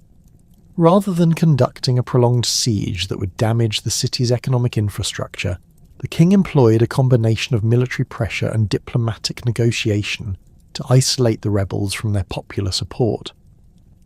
Persian agents infiltrated the city to identify and eliminate rebel leaders, while offering amnesty to ordinary citizens who abandoned the rebellion. This approach reflected Xerxes' understanding that Babylon's wealth and strategic importance required preservation rather than destruction. The suppression of the Babylonian rebellion involved systematic reduction of rebel strongholds throughout the province, with Persian forces employing coordinated operations to prevent the rebels from consolidating their control over key cities. The Persian army assembled for this campaign included elite units from the royal guard alongside contingents from loyal provinces, creating a force capable of overwhelming rebel resistance while maintaining order in the surrounding territories. The expedition's success demonstrated Persian ability to conduct simultaneous military operations across vast distances while maintaining the administrative apparatus necessary for governing diverse populations.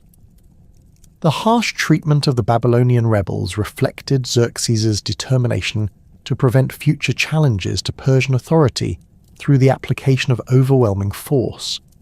The city's walls were partially demolished, its temples were stripped of their treasures, and the golden statue of Marduk was removed to prevent its use in future independence movements. The deportation of prominent Babylonian families to distant provinces eliminated potential leadership for future rebellions while demonstrating the consequences of challenging imperial authority. These measures transformed Babylon from a semi-autonomous kingdom into a directly administered Persian province, fundamentally altering the relationship between the imperial centre and one of its most important territories. The successful suppression of rebellions in Egypt and Babylon provided Xerxes with the credibility and resources necessary to resume preparations for the Greek campaign. The king's military successes had demonstrated his capability to maintain imperial unity while managing complex political and military challenges across vast distances. The wealth seized from the rebellious provinces provided substantial financial resources for the Greek expedition, while the experience gained in conducting extended military operations prepared Persian commanders for the challenges of campaigning in Europe. The scale of preparations for the Greek invasion exceeded anything previously undertaken in ancient warfare, requiring coordination of resources from across the Persian Empire and beyond. Xerxes understood that success against the Greek city-states would require not merely military victory, but also the ability to maintain control over conquered territories while preventing coalition formation among potential enemies. The expedition's objectives extended beyond simple conquest to encompass the establishment of permanent Persian control over southeastern Europe, creating a strategic position that would enable future expansion into the western Mediterranean. The engineering projects undertaken to support the Greek invasion demonstrated the Persian Empire's unprecedented organizational capabilities and technological sophistication. The construction of a canal across the Athos Peninsula represented one of the most ambitious engineering undertakings in ancient history, requiring the coordination of thousands of workers over several years. The project's objective involved creating a safe passage for the Persian fleet while avoiding the treacherous waters that had destroyed Mardonius's expedition in 492 BCE. The canal's construction required sophisticated surveying techniques, advanced excavation methods, and careful attention to drainage and water management that pushed ancient engineering capabilities to their limits. The Persian engineers who supervised the Athos Canal project drew upon expertise developed throughout the empire's territories, combining Mesopotamian hydraulic engineering with Egyptian construction techniques and Greek architectural innovations. The workforce included skilled craftsmen from major cities alongside labourers conscripted from throughout the empire's western provinces. The project's scale required establishment of temporary settlements to house the workers, supply depots to maintain equipment and materials, and administrative structures to coordinate the complex logistics involved in such an undertaking. The canal's dimensions reflected the ambitious scope of Xerxes' naval preparations, with a width sufficient to accommodate 2 triremes sailing abreast and a depth adequate for the largest vessels in the Persian fleet. The excavation removed millions of cubic meters of earth and rock, creating a waterway that shortened the voyage around the dangerous Athos Peninsula by several days while providing secure anchorage for the fleet during adverse weather conditions. The project's completion demonstrated Persian engineering capabilities while serving as a propaganda tool that emphasized the empire's ability to reshape the natural landscape to serve imperial objectives. The construction of bridges across the Hellespont represented an even more spectacular demonstration of Persian engineering prowess, creating the longest pontoon bridges in ancient history. The narrow strait separating Asia from Europe, approximately 1 mile wide at its narrowest point, had never been successfully bridged despite its strategic importance for land-based communication between the continents. The Persian solution involved constructing 2 parallel bridges using hundreds of ships as floating supports, connected by cables and covered with wooden planking to create roadways capable of supporting the passage of massive armies. The engineering challenges involved in bridging the Hellespont required innovative solutions to problems that had never been encountered in ancient construction projects. The bridges needed to withstand the strong currents and frequent storms that characterized the strait, while supporting the weight of thousands of soldiers, cavalry units, and supply wagons crossing simultaneously. The Persian engineers employed ships of various sizes as pontoons, with larger vessels positioned at regular intervals to provide primary support while smaller boats fill the gaps between them. The entire structure was anchored to the shore through massive stone foundations and secured against lateral movement through an elaborate system of cables and anchors. The destruction of the first bridges during a violent storm demonstrated both the technical challenges involved in the project and Xerxes' determination to overcome any obstacles to the expedition's success. The king's response to this setback revealed the autocratic nature of Persian governance and the enormous resources available to the empire. Rather than abandoning the project, Xerxes ordered the immediate construction of replacement bridges using improved engineering techniques and additional materials.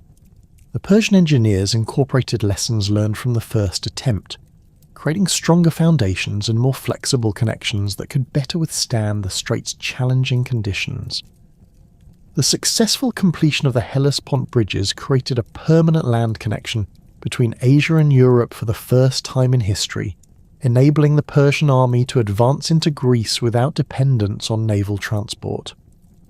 The bridge's construction required coordination of naval forces from throughout the empire, with Phoenician, Egyptian and Ionian ships providing the pontoons, while Persian engineers supervised the complex assembly process. The project's success demonstrated the empire's ability to mobilize vast resources for strategic objectives, while showcasing Persian technological capabilities to potential enemies and allies throughout the Mediterranean region. The assembly of the Persian army for the Greek invasion represented the largest military mobilization in ancient history, drawing contingents from across the empire's vast territories. The force that gathered at Sardis during the spring of 480 BCE included not only the core Persian and Median units, but also specialized troops from dozens of different peoples, each contributing unique capabilities to the expedition's overall strength. The army's composition reflected the multicultural nature of the Persian Empire, while demonstrating the administrative capabilities required to coordinate such a diverse force across thousands of miles. The Persian military organization for the Greek campaign employed the decimal system that had been refined during previous imperial expeditions, with units organized into groups of 10, 100, 1,000, and 10,000 soldiers. This hierarchical structure facilitated both tactical coordination and administrative management, enabling commanders to maintain control over forces that exceeded anything previously assembled in ancient warfare. The system's flexibility allowed for rapid reorganization of units according to battlefield conditions, while maintaining the chain of command necessary for coordinated operations. The ethnic diversity of Xerxes' army reflected the Persian Empire's unprecedented geographical extent and cultural inclusiveness. Contingents from India brought war elephants and specialized archery techniques, while Scythian cavalry provided mobility and harassment capabilities. Ethiopian troops contributed knowledge of desert warfare, and Thracian units offered expertise in mountain fighting. The inclusion of Greek contingents from Ionia and other conquered territories demonstrated Persian ability to integrate former enemies into the imperial military system, while utilizing their specialized knowledge of Greek tactics and terrain. The logistical requirements for maintaining such a massive force during the advance through Anatolia and into Europe pushed ancient supply systems to their limits. The Persian administrative apparatus had developed sophisticated methods for coordinating food, water, equipment, and medical supplies across vast distances, but the Greek expedition's scale required unprecedented planning and execution. Supply depots were established at regular intervals along the army's route, with local populations required to provide specified quantities of provisions according to their assessed capabilities. The Persian fleet assembled for the Greek campaign represented the combined naval power of the empire's maritime provinces, creating the largest naval force in ancient history. The fleet included approximately 1,200 warships drawn from Phoenicia, Egypt, Cyprus, Cilicia, and the Greek cities of Ionia, each contingent maintaining its traditional fighting methods while operating under unified Persian command. The diversity of naval traditions represented in the fleet provided tactical flexibility while creating challenges for coordination and communication during complex operations. The Persian naval commanders possessed extensive experience in Mediterranean warfare, having participated in campaigns against the Ionian rebels and other opponents of imperial authority. The fleet's organization reflected Persian understanding of naval warfare's importance for supporting land operations, while maintaining communication and supply lines across water barriers. The inclusion of specialized transport vessels enabled the fleet to carry substantial quantities of supplies and equipment, while providing amphibious capabilities for operations along the Greek coast.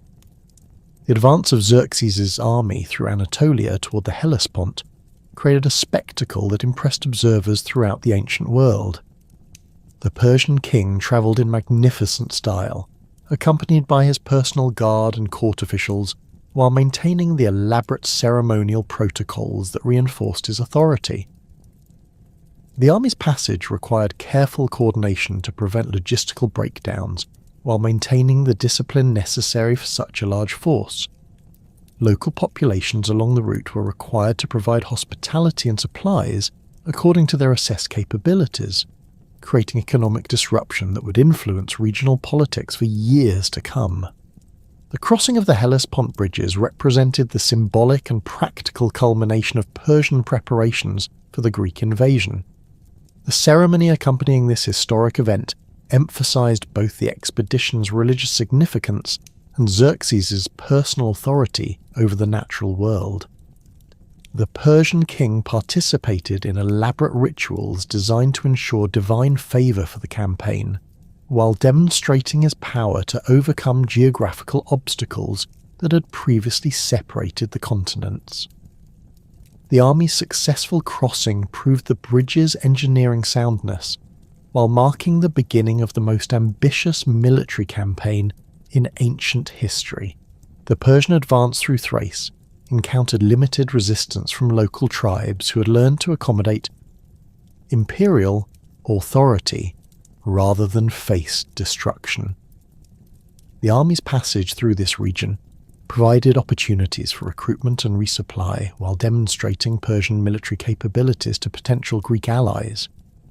The systematic organization of the advance, with specialized units assigned to specific functions, including reconnaissance, supply, and security, reflected the sophisticated planning that had characterized Persian military operations since the time of Cyrus the Great. The arrival of Xerxes' army at Thermopylae in August 480 BCE marked the beginning of the decisive phase of the Persian invasion. The narrow pass between the mountains and the sea provided the Greeks with their first opportunity to utilize terrain advantages against Persian numerical superiority.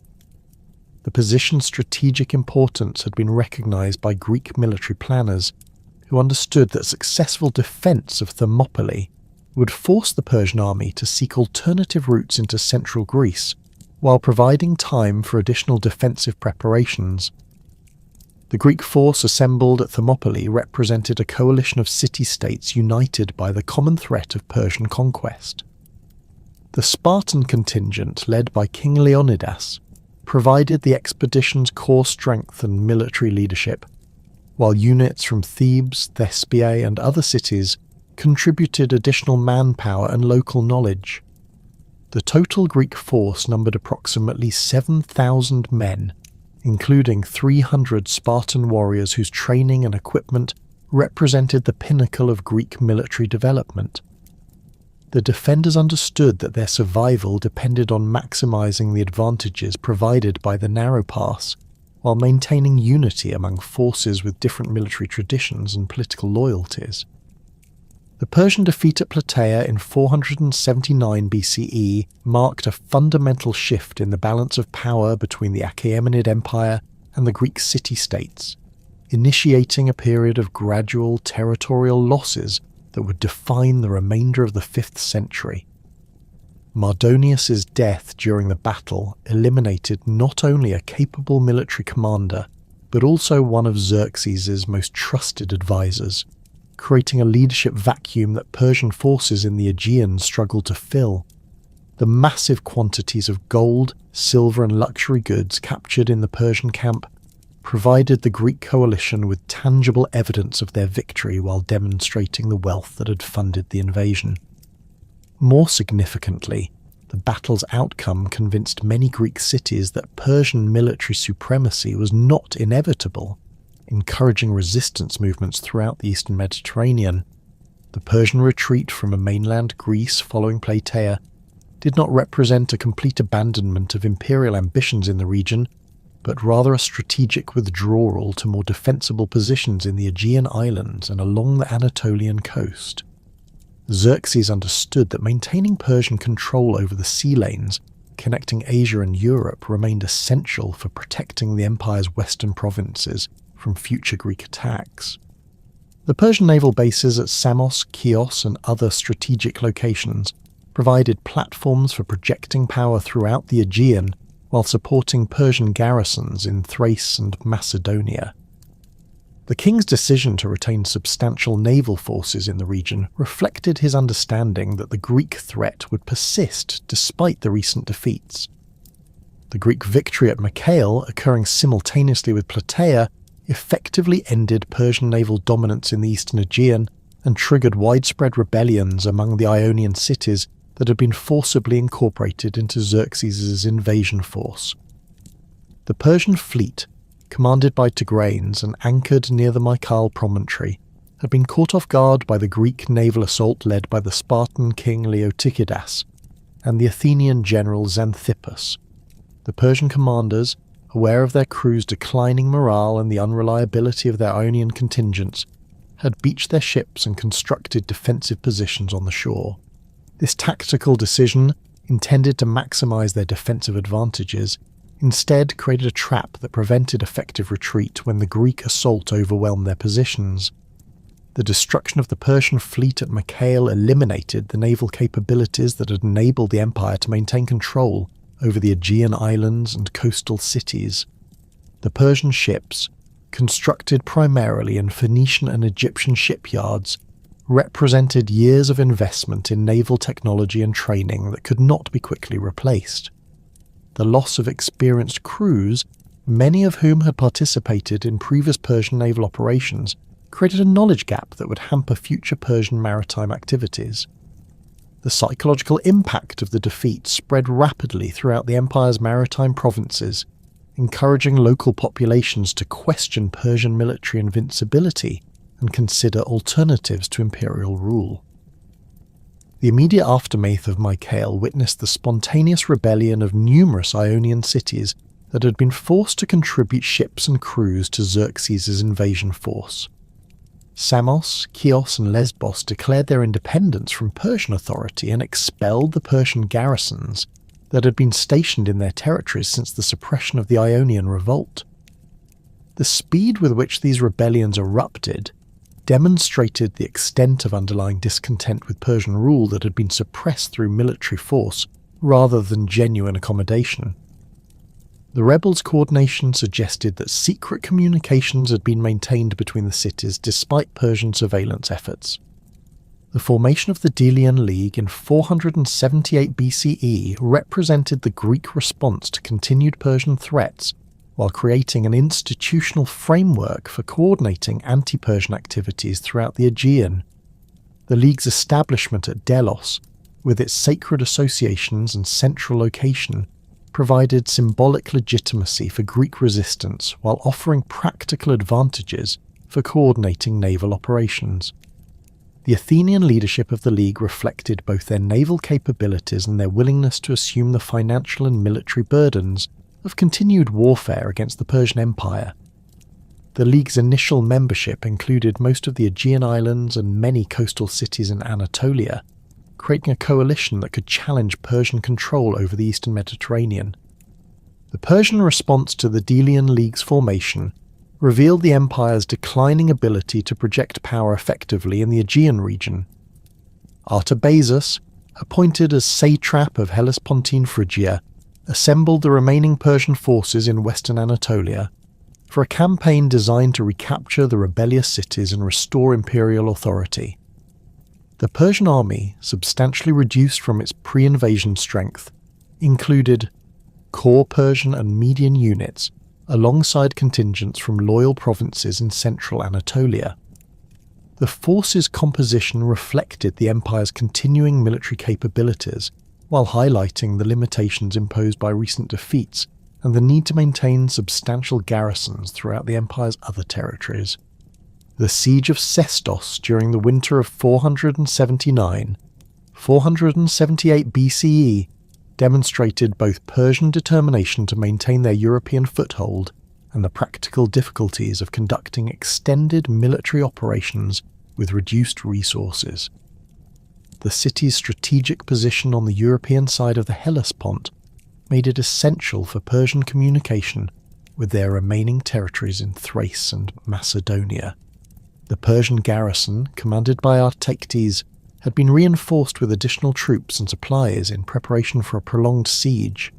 The city's fortifications, strengthened during the Persian occupation, provided defensive advantages that enabled the garrison to resist Greek attacks for several months. The fall of Sestos to the Athenian general Xanthippus marked the effective end of Persian control over the European side of the Hellespont, eliminating the empire's primary base for operations in southeastern Europe. The siege's duration, lasting through the harsh winter months, demonstrated Greek determination to complete the expulsion of Persian forces from European territories. The capture of Artayctes and his execution by the Greeks sent a clear message about the consequences of continued Persian resistance, while providing the Athenians with valuable intelligence about Persian defensive preparations throughout the region. The Persian evacuation of their remaining European territories during 478 BCE represented a strategic withdrawal to more defensible positions rather than a complete abandonment of imperial ambitions in the region. The Persian commanders understood that maintaining scattered garrisons in hostile territory without adequate naval support would result in their gradual elimination through Greek attacks. The concentration of Persian forces in western Anatolia provided better opportunities for coordinated defence, while maintaining the possibility of future offensive operations when circumstances permitted. The withdrawal also freed substantial military resources for deployment in other parts of the empire where Persian authority faced challenges. The Athenian capture of Byzantium in 478 BCE eliminated the last major Persian stronghold controlling access to the Black Sea, effectively ending Persian influence over the vital grain trade routes that connected the Greek cities with the agricultural regions of southern Russia. The city's strategic position at the entrance to the Bosphorus had made it essential for Persian control over maritime commerce in the region. The Persian garrison, commanded by Megabaetus, had been reinforced with additional troops and naval vessels in recognition of the city's importance. The siege required careful coordination between Athenian land and naval forces to prevent Persian reinforcements from reaching the defenders. The systematic reduction of Persian positions along the Anatolian coast during 476 BCE demonstrated the Delian League's growing confidence and military capabilities. The Greek forces, led by the Athenian general Cimon, employed coordinated land and naval operations to capture fortified cities that had served as Persian bases for controlling the eastern Aegean. The capture of Eion on the Strymon River eliminated a major Persian stronghold in northern Greece, while providing the Athenians with access to the region's gold and silver mines. The Persian garrison's resistance, lasting several months, demonstrated their continuing military capabilities while highlighting the challenges of maintaining isolated positions against determined Greek attacks. The Persian defeat at the Battle of the Eurymedon River in 469 BCE represented the most significant military setback for the empire since the disasters at Plataea and Mycale. The Persian forces, commanded by Tithraustes and Pherendates, had assembled a substantial army and fleet in Pamphylia with the objective of re-establishing Persian control over the southern Anatolian coast. The Persian strategy involved coordinating land and naval operations to recapture the Greek cities that had joined the Delian League, while demonstrating Persian military recovery to potential allies throughout the region. The army included elite Persian and Median units alongside contingents from Cyprus, Cilicia, and other loyal provinces. The double defeat at Eurymedon, with Greek forces under Cimon destroying both the Persian fleet and army in a single day, eliminated the empire's last major attempt to regain control over the Aegean region through military force. The Persian naval commanders, recognizing their tactical disadvantages against Greek triremes, had attempted to avoid battle by beaching their ships and constructing defensive positions on the shore. This decision, similar to the strategy employed at Mycale, proved equally disastrous when Greek forces launched coordinated attacks against both the beach fleet and the Persian army positioned nearby.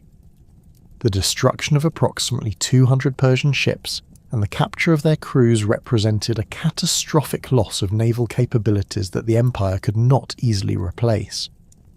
The Persian response to the Eurymedon disaster involved a fundamental reassessment of imperial strategy in the western regions, with increasing emphasis on diplomatic rather than military solutions to the Greek challenge. Artaxerxes I, who had ascended to the throne following his father Xerxes' assassination in 465 BCE, inherited an empire facing multiple challenges that required careful prioritization of resources and attention.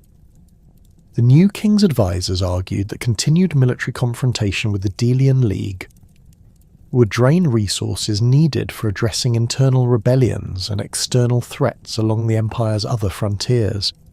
The Persian court began exploring diplomatic alternatives that might achieve imperial objectives without the enormous costs of renewed warfare. The Egyptian rebellion led by Inaros in 460 BCE created a more immediate threat to Persian interests than the ongoing Greek resistance in the Aegean.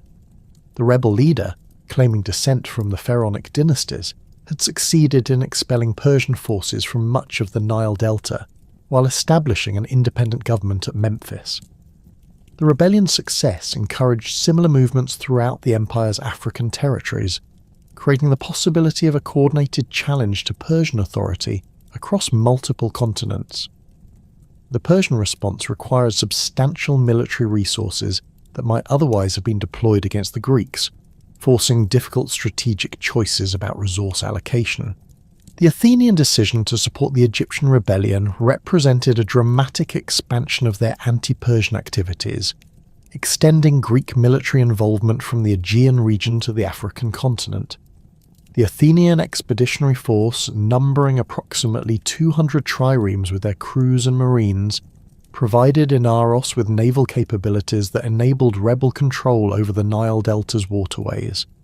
The Greek intervention transformed a local Egyptian uprising into an international conflict that threatened Persian control over one of the empire's wealthiest provinces.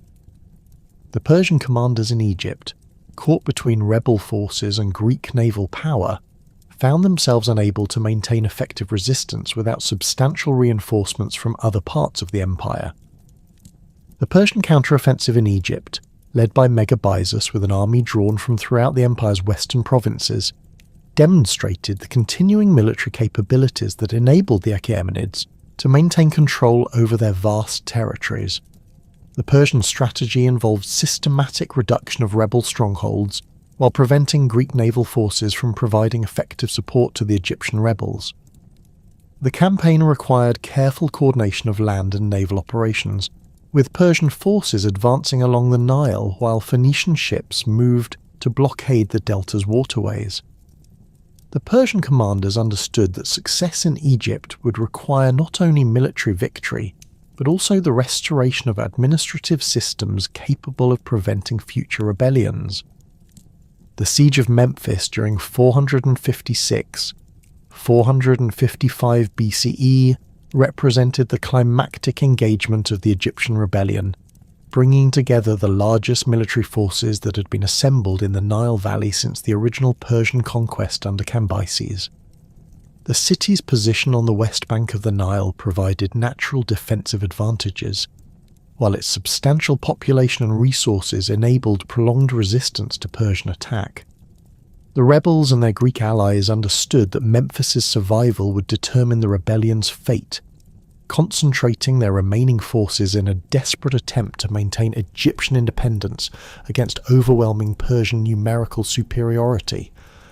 The Persian victory at Memphis resulted from a combination of superior numbers, better coordination, and the systematic isolation of the city through engineering operations that diverted the Nile's flow. The Persian engineers, drawing upon expertise developed throughout the empire's territories, constructed elaborate dam and canal systems that reduced the water level around the city, while creating alternative channels that enabled Persian forces to approach previously inaccessible areas.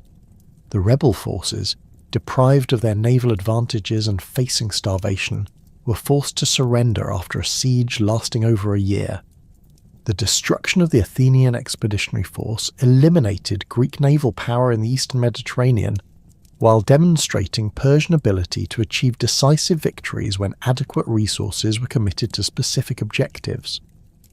The successful suppression of the Egyptian rebellion provided Artaxerxes with the credibility and resources necessary to address the ongoing Greek challenge through diplomatic rather than military means. The king's advisors argued that the enormous costs of the Egyptian campaign demonstrated the impracticality of maintaining simultaneous military operations against multiple enemies across vast distances. The Persian court began developing diplomatic initiatives designed to achieve imperial objectives in the Aegean, while avoiding the enormous expenses and risks associated with renewed warfare against the Delian League. The Persian diplomatic approach to the Greek problem involved exploiting the growing tensions between Athens and Sparta that had emerged during the period of cooperation against the Persian threat. Persian intelligence networks, developed during decades of involvement in Greek affairs, provided detailed information about the political dynamics within the Greek city-states and the personal ambitions of their leaders. The Persian strategy involved providing financial support to Sparta and other opponents of Athenian hegemony, while avoiding direct military confrontation that might reunite the Greeks against the common Persian threat. The negotiations leading to the Peace of Callias around 449 BCE represented a pragmatic accommodation between Persian and Athenian interests that recognized the military and political realities created by decades of warfare. The agreement's specific terms remain disputed among ancient sources, but the general framework involved Persian recognition of Greek independence in the Aegean islands and coastal cities in exchange for Athenian acceptance of Persian control over the Anatolian interior. The treaty established geographical boundaries that reflected the actual balance of power in the region, while providing both sides with opportunities to redirect their resources toward other priorities.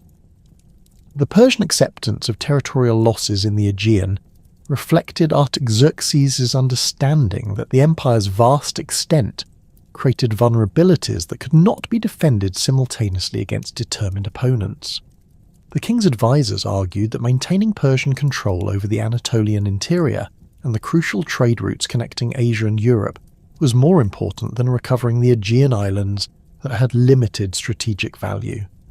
The peace agreement enabled the empire to concentrate resources on addressing internal challenges and external threats along other frontiers, while maintaining the possibility of future expansion when circumstances permitted. The assassination of Xerxes in 465 BCE had created a succession crisis that revealed the growing instability within the Persian court and the ambitious schemes of powerful nobles seeking to advance their own interests. The conspiracy, led by Artabanus, the commander of the royal guard, and involving the eunuch Aspamitres, had succeeded in eliminating the king while attempting to manipulate the succession process to place a more compliant ruler on the throne. The plotters' initial success in concealing their involvement while accusing Crown Prince Darius of patricide demonstrated the sophisticated nature of court intrigue that had developed within the Persian nobility.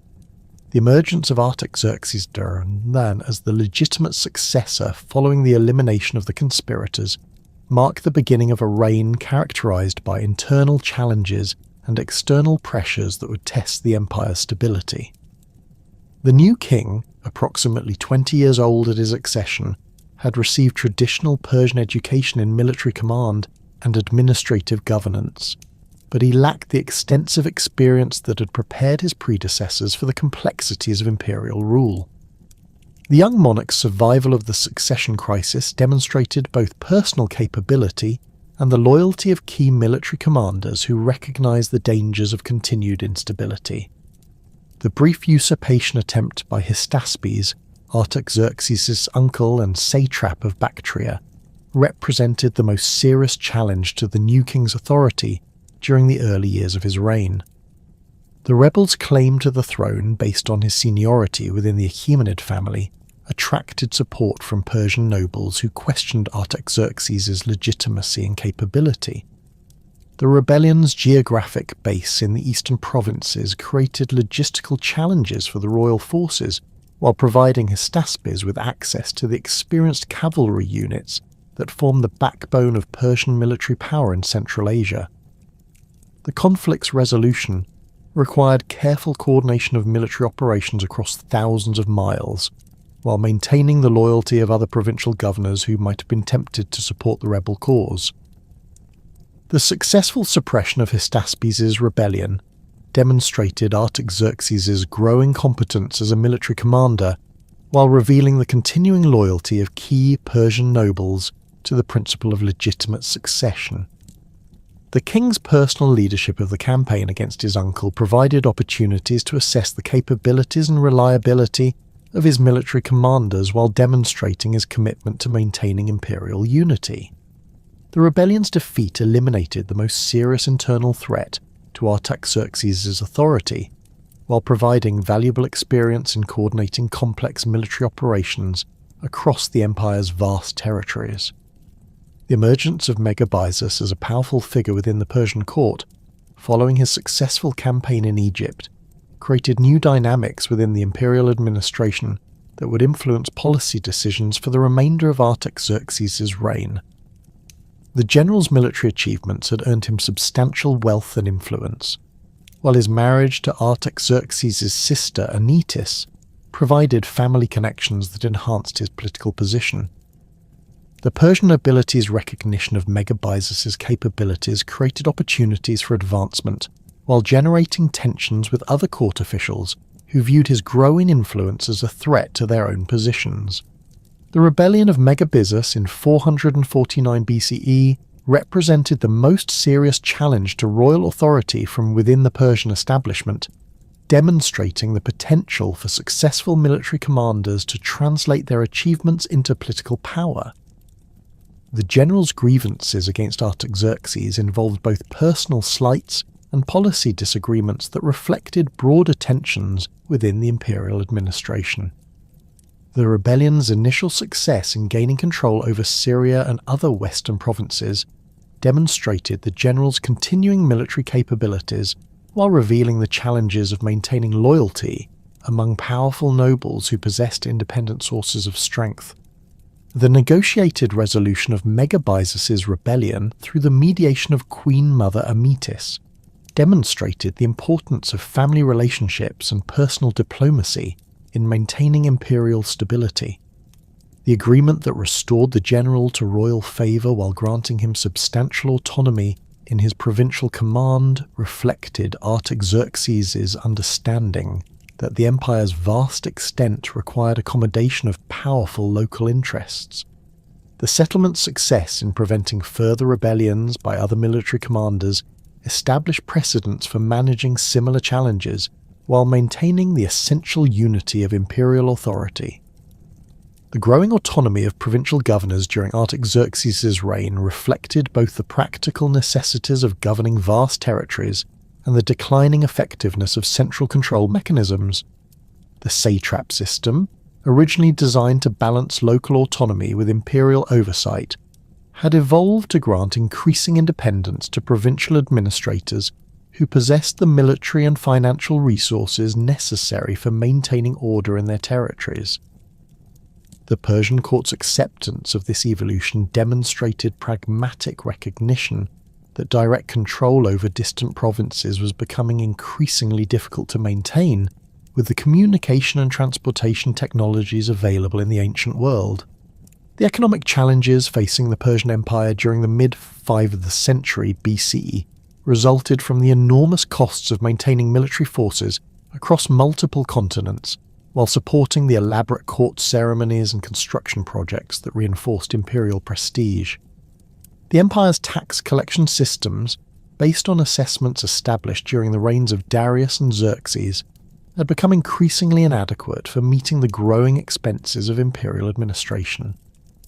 The Persian response involved raising tax rates and imposing additional levies that created economic hardship throughout the empire, while generating resentment among populations that had previously accepted Persian rule with relative equanimity. The Persian decision to support Sparta against Athens during the Peloponnesian War represented a strategic opportunity to weaken the empire's primary Greek opponent while avoiding direct military confrontation.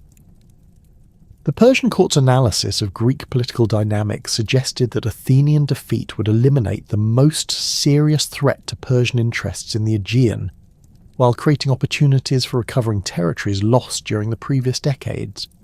The financial support provided to Sparta and other opponents of Athenian hegemony represented a cost-effective alternative to renewed warfare that might have produced uncertain results at enormous expense. The Persian diplomatic and financial intervention in the Peloponnesian War demonstrated the empire's continuing influence over Greek affairs despite the territorial losses suffered during the previous decades.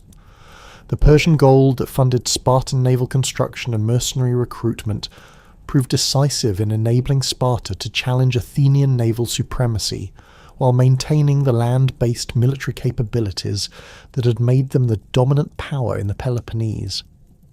The Persian strategy of supporting both sides at different times reflected sophisticated understanding of Greek political dynamics and the empire's own strategic interests in maintaining regional instability that prevented the emergence of a unified Greek threat. The death of Artaxerxes in 424 BCE initiated a succession crisis that would fundamentally alter the character of Persian imperial governance, marking the beginning of an era when provincial governors wielded unprecedented autonomy and the central authority of the Persian king faced constant challenges from within the empire's own administrative apparatus. The aging monarch's final years had been marked by increasing reliance on court officials and provincial satraps to maintain order across the vast territories, creating a power structure that enabled ambitious nobles to accumulate resources and military forces that rivaled those of the royal household itself. The empire that Darius I had consolidated through systematic administrative reforms and military conquest had evolved into a loose confederation of semi-autonomous provinces, held together more by tradition and mutual interest than by effective central control. The brief reign of Xerxes II, lasting only 45 days before his assassination by his half-brother Sogdianus, demonstrated the extent to which court intrigue and familial violence had corrupted the Achaemenid succession system. The murdered king had barely begun to assert his authority when palace conspirators, led by his own relatives, eliminated him in a coup that revealed the Persian nobility's willingness to employ extreme measures in pursuit of political power. Sogdianus' own reign, lasting less than 7 months before his defeat and execution by another half-brother, Ochus, illustrated the instability that plagued the empire's leadership during this critical period.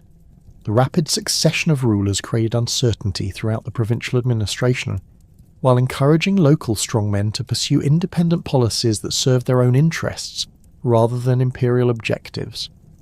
The accession of Darius II Ochus in 423 BCE brought temporary stability to the Persian throne, but the new king inherited an empire where the balance of power had shifted decisively toward the provincial governors who controlled the military and financial resources necessary for effective governance. The satrap system, originally designed to ensure central control over distant territories, had evolved into a mechanism that enabled ambitious nobles to establish personal power bases that operated with minimal oversight from the royal court. The Persian king's authority increasingly depended on his ability to maintain complex networks of personal relationships and financial incentives rather than on the institutional mechanisms that had sustained earlier Achaemenid rulers. The reign of Darius II witnessed the emergence of powerful satraps who governed their provinces as virtual independent kingdoms while maintaining nominal allegiance to the Persian crown. Tissaphernes, appointed as satrap of Lydia and later granted authority over much of western Anatolia, accumulated wealth and military forces that enabled him to conduct independent diplomatic negotiations with Greek city-states and other external powers. His control over the crucial trade routes connecting Asia and Europe provided him with revenues that rivaled those of the royal treasury, while his command of substantial military forces made him indispensable to the Persian king's efforts to maintain imperial unity. The satrap's palace at Sardis became a centre of power that attracted ambassadors and petitioners from throughout the eastern Mediterranean, demonstrating the extent to which provincial governors had assumed roles traditionally reserved for the royal court. Pharnabazus, governing the satrapy of Hellespontine Phrygia from his stronghold at Ascilium, similarly developed an autonomous power base that enabled him to pursue policies that served his personal interests while maintaining the appearance of loyalty to the Persian crown. His control over the strategic Hellespont crossing provided him with leverage over both Persian and Greek political developments, while his extensive network of agents and allies throughout the region enabled him to influence events far beyond the boundaries of his official jurisdiction. The satrap's ability to maintain substantial naval forces and conduct independent military operations demonstrated the extent to which the Persian Empire had become a confederation of powerful nobles rather than a unified state under central authority. The Persian intervention in the Peloponnesian War revealed both the empire's continuing influence over Greek affairs and the decentralized nature of imperial decision-making that characterized this period. Rather than pursuing a coordinated strategy directed from the royal court, Persian involvement in the conflict reflected the independent initiatives of individual satraps who sought to advance their own interests while claiming to serve imperial objectives. Tissaphernes and Pharnabazus competed with each other for influence over Spartan policy, each providing financial support and military assistance to different Greek factions while pursuing personal agendas that often conflicted with broader Persian strategic interests. Their rivalry demonstrated the extent to which the empire's foreign policy had become fragmented among competing centres of power. The financial resources that enabled Persian satraps to maintain their independence derived from the empire's continued prosperity, despite the political instability that plagued the central government. The extensive trade networks that connected India with the Mediterranean continued to generate substantial revenues through customs duties and taxation, while the agricultural productivity of provinces like Egypt and Mesopotamia provided the surplus wealth necessary to support large military establishments. The Persian system of taxation, based on assessments of provincial resources and capabilities, had evolved to grant significant autonomy to local administrators who collected revenues according to their own methods while remitting agreed-upon amounts to the royal treasury. This arrangement enabled successful satraps to accumulate personal wealth while fulfilling their obligations to the central government. The military organization of the Persian Empire during this period reflected the decentralized political structure that had emerged following the succession crises of the 420 BCE. The traditional Persian army, composed of elite units drawn from the Iranian plateau and organized according to the decimal system established by Darius I, had been supplemented by provincial forces that owed their primary loyalty to local commanders rather than to the Persian king. Satraps maintained personal armies composed of professional soldiers recruited from various ethnic groups within their territories, creating military forces that combined Persian tactical methods with local fighting traditions and equipment. These provincial armies possessed the training and equipment necessary to maintain order within their territories while providing their commanders with the military capabilities needed to pursue independent political objectives. The increasing reliance on mercenary forces represented another significant development in Persian military organization during this period. The empire's involvement in Greek affairs had demonstrated the effectiveness of professional soldiers who fought for financial compensation rather than ethnic or political loyalty. Persian commanders began recruiting mercenaries from throughout the Mediterranean world, creating military units that possessed superior training and equipment compared to traditional levy forces while maintaining no political allegiances that might conflict with their employers' objectives. Greek hoplites, Thracian peltasts, and other specialized troops provided Persian satraps with tactical capabilities that enabled them to compete effectively with traditional Persian military units while maintaining independence from the central government's control. The Persian support for Sparta during the final phases of the Peloponnesian War demonstrated the empire's ability to influence Greek political developments through financial intervention rather than direct military action. The Persian gold that funded Spartan naval construction and mercenary recruitment proved decisive in enabling Sparta to challenge Athenian naval supremacy while maintaining the land-based military capabilities that had made them the dominant power in the Peloponnese. The Persian strategy of providing financial support to Athens' enemies represented a cost-effective method of weakening the empire's primary Greek opponent while avoiding the enormous expenses and risks associated with renewed warfare against the Delian League. The Battle of Aegospotami in 405 BCE, which effectively ended Athenian naval power and determined the outcome of the Peloponnesian War, represented the culmination of Persian diplomatic and financial intervention in Greek affairs. The Spartan victory, achieved through superior tactical coordination and the defection of key Athenian allies, eliminated the empire's most dangerous Greek opponent while demonstrating the effectiveness of Persian indirect influence over Mediterranean political developments. The destruction of the Athenian fleet and the subsequent surrender of Athens created new opportunities for Persian expansion into the Aegean region, while eliminating the military threat that had constrained imperial policy for over half a century. The Persian recovery of control over the Ionian cities following Athens' defeat represented a significant strategic victory that restored imperial authority over territories that had been lost during the previous decades of warfare. The Greek cities of Western Anatolia, deprived of Athenian protection and facing the prospect of Spartan domination, found Persian rule preferable to subjugation by their Greek neighbours. The Persian administrators who re-established imperial control over these cities employed more flexible policies than their predecessors, granting substantial autonomy to local governments while requiring tribute payments and military service when needed. This approach reflected lessons learned from previous rebellions and the empire's growing understanding of the political dynamics that influence Greek city-state behaviour. The Spartan expedition of Agesilaus into Anatolia during 396-395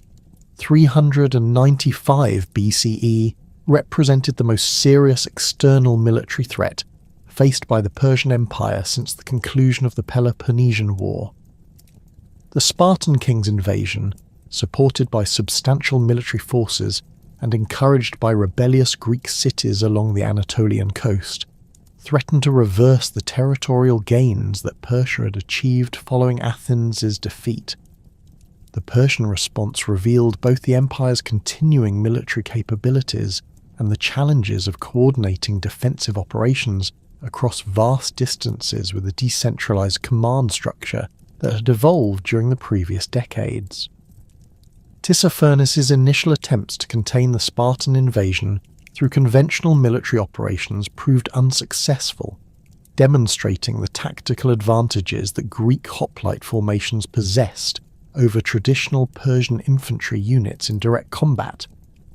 The Persian satrap's forces, composed primarily of cavalry and light infantry supported by Greek mercenaries, lacked the heavy infantry capabilities necessary to engage Spartan phalanx formations in pitched battle. The Persian defeats at Sardis and other engagements revealed the limitations of the military reforms that had been implemented during the previous decades, while highlighting the continuing superiority of Greek tactical methods in certain types of warfare. The Persian decision to employ diplomatic rather than military methods to counter the Spartan threat represented a strategic innovation that would become characteristic of imperial policy during the 4th century BCE. Rather than committing additional military resources to direct confrontation with Agesilaus' forces, Persian administrators began providing financial support to Sparta's enemies in mainland Greece, encouraging the formation of anti-Spartan coalitions that would force the recall of the expeditionary army. The Persian gold that funded Athenian naval reconstruction and Theban military preparations proved more effective than military resistance in eliminating the Spartan threat, while demonstrating the empire's sophisticated understanding of Greek political dynamics. The outbreak of the Corinthian War in 395 BCE represented the successful implementation of Persian diplomatic strategy, creating a conflict in mainland Greece that forced Sparta to recall Agesilaus and his army from Anatolia to defend their homeland against a coalition of former allies. The Persian financial support that enabled Athens to rebuild its fleet and resume naval operations in the Aegean demonstrated the empire's continuing influence over Greek affairs despite the territorial losses suffered during the previous century. The war's duration, lasting nearly a decade, provided Persian administrators with opportunities to consolidate their control over the Anatolian territories while preventing the emergence of a unified Greek threat to imperial interests. The Persian naval victory at Cnidus in 394 BCE, achieved through the combined efforts of the Persian fleet under Conon and Pharnabazus, represented the most significant imperial military success since the suppression of the Egyptian rebellion decades earlier.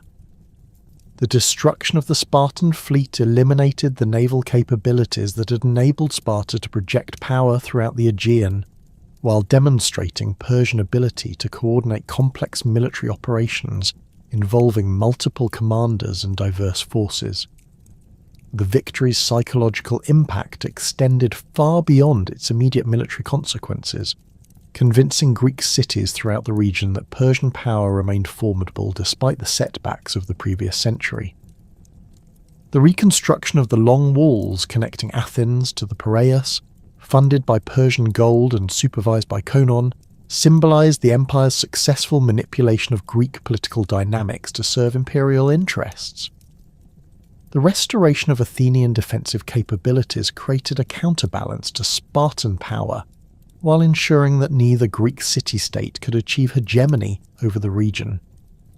The Persian strategy of supporting different Greek factions at different times reflected sophisticated understanding of balance of power politics that enabled the empire to maintain influence over regional developments without committing substantial military resources to direct intervention.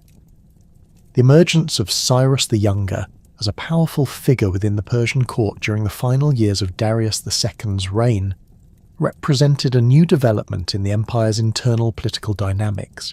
The king's younger son, appointed as satrap of Lydia and granted authority over much of western Anatolia, accumulated wealth and military forces that enabled him to pursue policies that served his personal ambitions while maintaining the appearance of loyalty to the royal administration.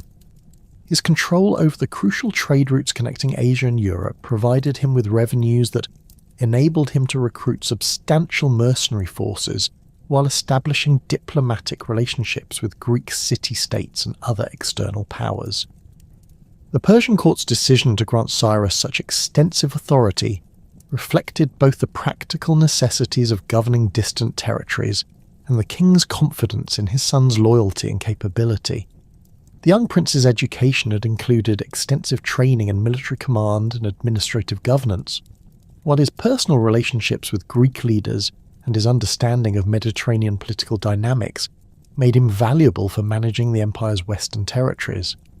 The appointment represented a calculated risk that would enable more effective governance of the troubled western provinces, while providing the prince with opportunities to demonstrate his fitness for eventual succession to the throne. The death of Darius II in 404 BCE created the succession crisis that would trigger the most serious internal conflict in Persian history since the rebellions that had followed Cambyses' death over a century earlier. The aging king's final illness had provided opportunities for court factions to position themselves for the succession struggle, with supporters of the crown prince Artaxerxes competing against those who favoured Cyrus the Younger's claims to the throne. The Persian abilities division reflected broader tensions within the empire between those who supported centralised authority and those who favoured the decentralised system that had evolved during the previous decades. The accession of Artaxerxes II to the throne, despite his younger brother's superior military resources and territorial control, demonstrated the continuing importance of legitimacy and court support in Persian succession politics. The new king's position as the designated heir, combined with his control over the royal treasury and the loyalty of key court officials, provided him with advantages that outweighed Cyrus's military capabilities and provincial power base. The Persian nobility's initial acceptance of Artaxerxes' succession reflected their understanding of the dangers that civil war would pose to imperial stability, while hoping that the brothers might reach an accommodation that would preserve the empire's unity. Cyrus the Younger's initial acceptance of his brother's succession, demonstrated through his participation in the coronation ceremonies at Pasargadae, concealed his true intentions while providing time to complete preparations for the rebellion that would challenge Artaxerxes' authority. The prince's ability to maintain the appearance of loyalty, while secretly recruiting mercenary forces and establishing alliances with potential supporters, demonstrated the sophisticated political skills that had enabled him to accumulate power during his father's reign. His control over the western satrapies provided him with the financial resources necessary to fund a major military campaign, while his relationships with Greek commanders gave him access to the professional soldiers who would form the core of his army. The recruitment of the 10,000 Greek mercenaries represented Cyrus's most significant military innovation, creating a professional force that combined superior tactical capabilities with loyalty based on financial compensation rather than ethnic or political allegiances. The Greek soldiers, primarily veterans of the Peloponnesian War, possessed extensive combat experience and training in the hoplite tactics that had proven superior to traditional Persian infantry methods. Their willingness to serve under Persian command in exchange for generous pay and the promise of substantial bonuses demonstrated the extent to which warfare had become professionalized during the previous decades, while highlighting the empire's growing dependence on mercenary forces. The march of Cyrus's army from Sardis toward the Persian heartland during 401 BCE represented the most serious military challenge to royal authority since the empire's foundation, combining the resources of rebellious satrapies with the tactical superiority of Greek professional soldiers. The expedition's composition, including Persian and other Asian troops alongside the Greek mercenaries, created a diverse force that possessed both the numerical strength necessary for major operations and the tactical flexibility needed to adapt to different battlefield conditions. The army's successful advance through Anatolia and into Mesopotamia demonstrated Cyrus's organizational capabilities while revealing the extent to which the empire's internal security had deteriorated during the previous decades. The Battle of Cunaxa in 401 BCE had ended with Cyrus the Younger's death and the scattering of his rebellion, but the victory came at an enormous cost to the Persian Empire's internal stability and external reputation. Artaxerxes II's triumph over his brother had required the mobilization of vast military resources from across the empire, depleting the royal treasury and exposing the fundamental weaknesses in the imperial administrative system.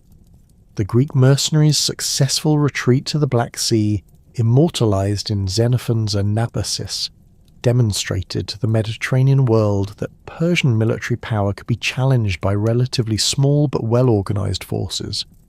The empire that had once struck fear into the hearts of its enemies now appeared vulnerable to internal rebellion and external aggression, encouraging ambitious satraps and foreign powers to test the limits of royal authority.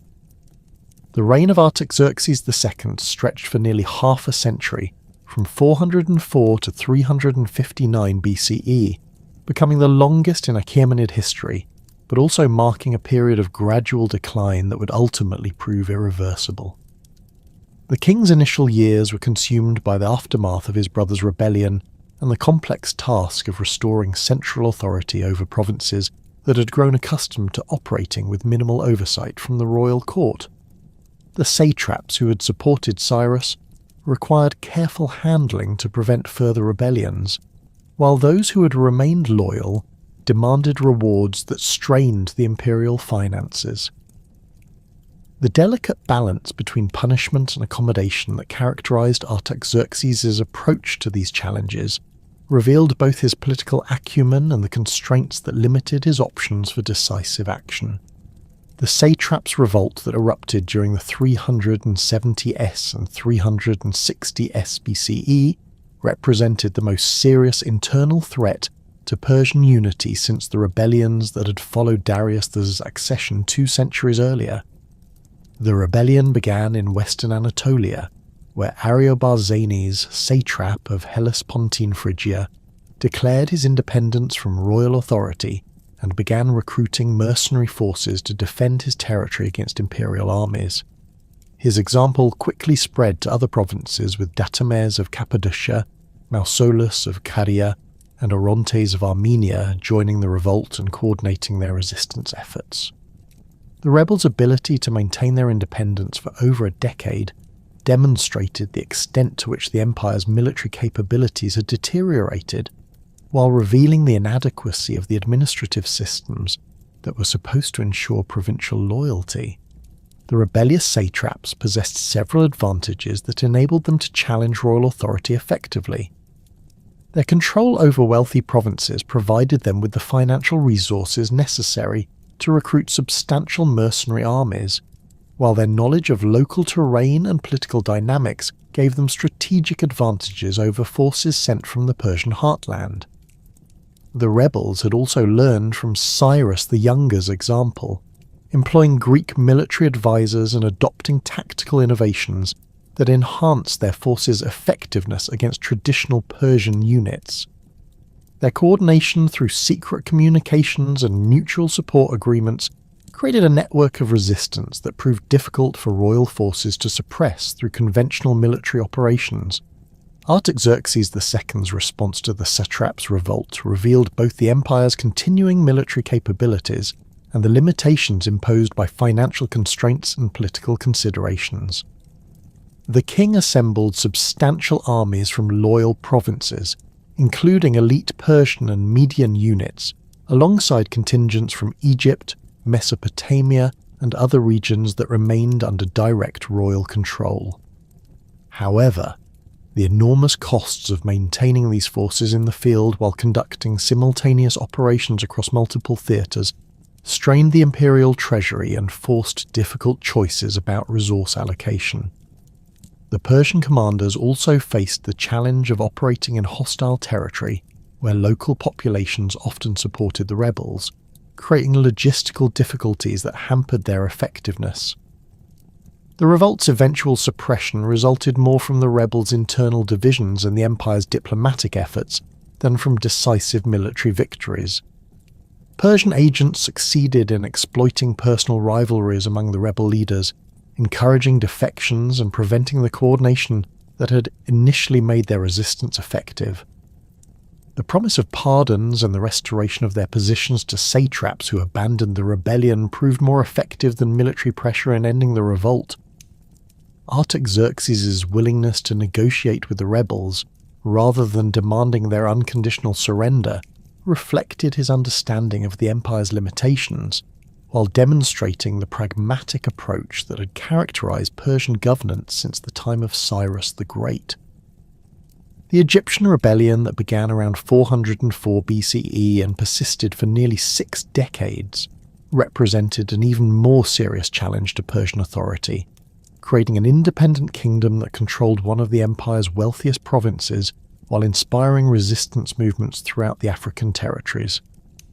The rebel pharaoh Amyrtaeus, claiming descent from the ancient Egyptian dynasties, had succeeded in expelling Persian forces from the Nile Delta and establishing an independent government at Sais. His successors, including Nepherites I and Hakor, continued the resistance while developing military capabilities that enabled them to repel repeated Persian attempts at reconquest. The Egyptian rebels' success in maintaining their independence for such an extended period demonstrated the practical difficulties of governing distant provinces, while revealing the limitations of Persian military power when faced with determined local resistance. The Persian attempts to reconquer Egypt during Artaxerxes II's reign revealed both the empire's continuing ambitions and the practical obstacles that prevented their achievement. The king assembled substantial expeditionary forces, including Persian core units, Greek mercenaries, and contingents from loyal provinces, but these armies repeatedly failed to achieve decisive victories against the Egyptian defenders. The Nile Delta's geography favoured defensive operations, with its network of waterways and fortified cities providing natural obstacles that Persian forces struggled to overcome. The Egyptian rebels had also learned from previous Persian tactics, employing Greek military advisors and adopting defensive strategies that maximised their advantages while minimising Persian strengths.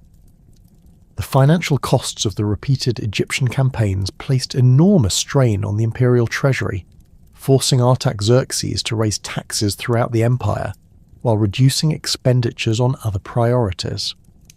The Persian court's decision to continue these expensive operations despite their limited success reflected both the strategic importance of Egypt and the psychological necessity of demonstrating that Persian authority could not be permanently challenged.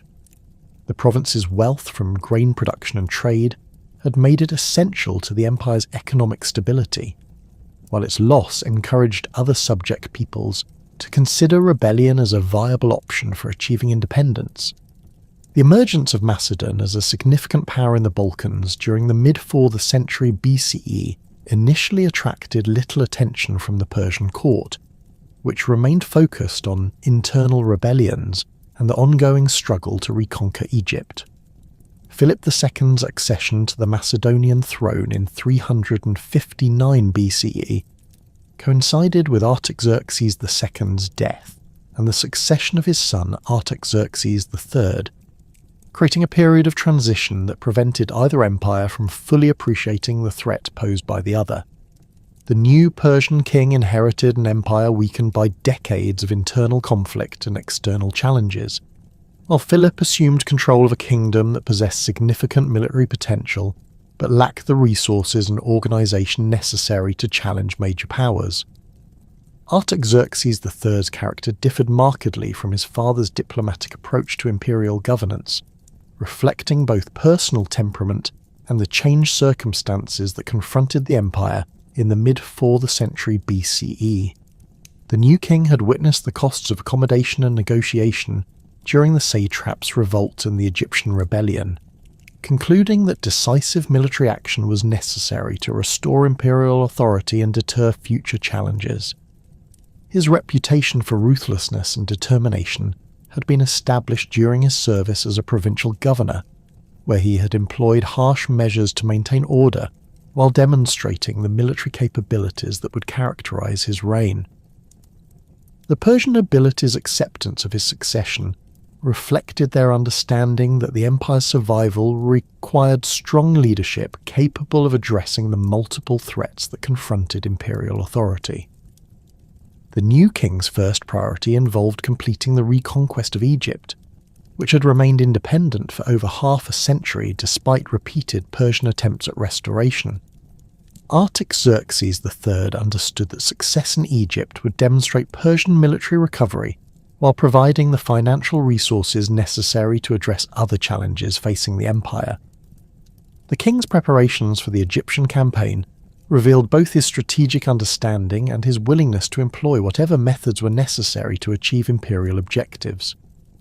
The assembly of the largest Persian army since Xerxes' invasion of Greece demonstrated the empire's continuing military capabilities, while the recruitment of substantial Greek mercenary forces indicated the king's pragmatic approach to warfare. The Persian invasion of Egypt in 343 BCE represented the culmination of decades of preparation and the most serious attempt at a reconquest since the original rebellion. The Persian army, commanded by Artaxerxes III personally, included elite units from throughout the empire, alongside substantial contingents of Greek mercenaries and specialized siege equipment designed to overcome Egyptian defensive positions. The force's composition reflected lessons learned from previous failed campaigns, with particular attention to the naval capabilities necessary for operations in the Nile Delta and the engineering expertise required for siege warfare against fortified cities. The Persian strategy for the Egyptian campaign involved systematic reduction of rebel strongholds while preventing the defenders from concentrating their forces for decisive engagements. The Persian commanders understood that Egyptian resistance depended on their ability to maintain control over key cities and waterways, making the capture of strategic positions more important than achieving tactical victories in open battle. The Persian forces advanced methodically through the delta, employing coordinated land and naval operations to isolate Egyptian garrisons while maintaining secure supply lines with their bases in the Levant. The siege of Pelusium, the fortress city that controlled the eastern approach to the Nile Delta, represented the campaign's most critical engagement.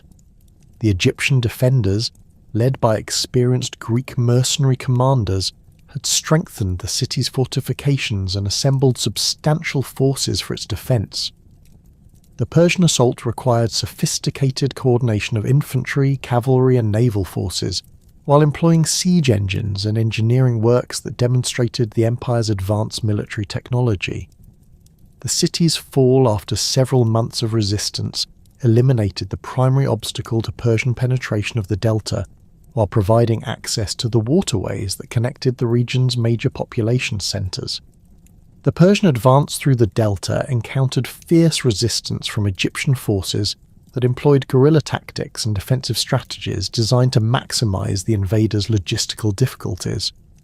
The Persian commanders responded by establishing fortified bases at strategic locations while maintaining aggressive patrol activities that prevented the Egyptians from organizing coordinated resistance. The systematic destruction of irrigation systems and agricultural infrastructure created pressure on the civilian population while denying resources to the rebel forces. These harsh measures reflected Artaxerxes III's determination to achieve decisive victory regardless of the costs imposed on the local population.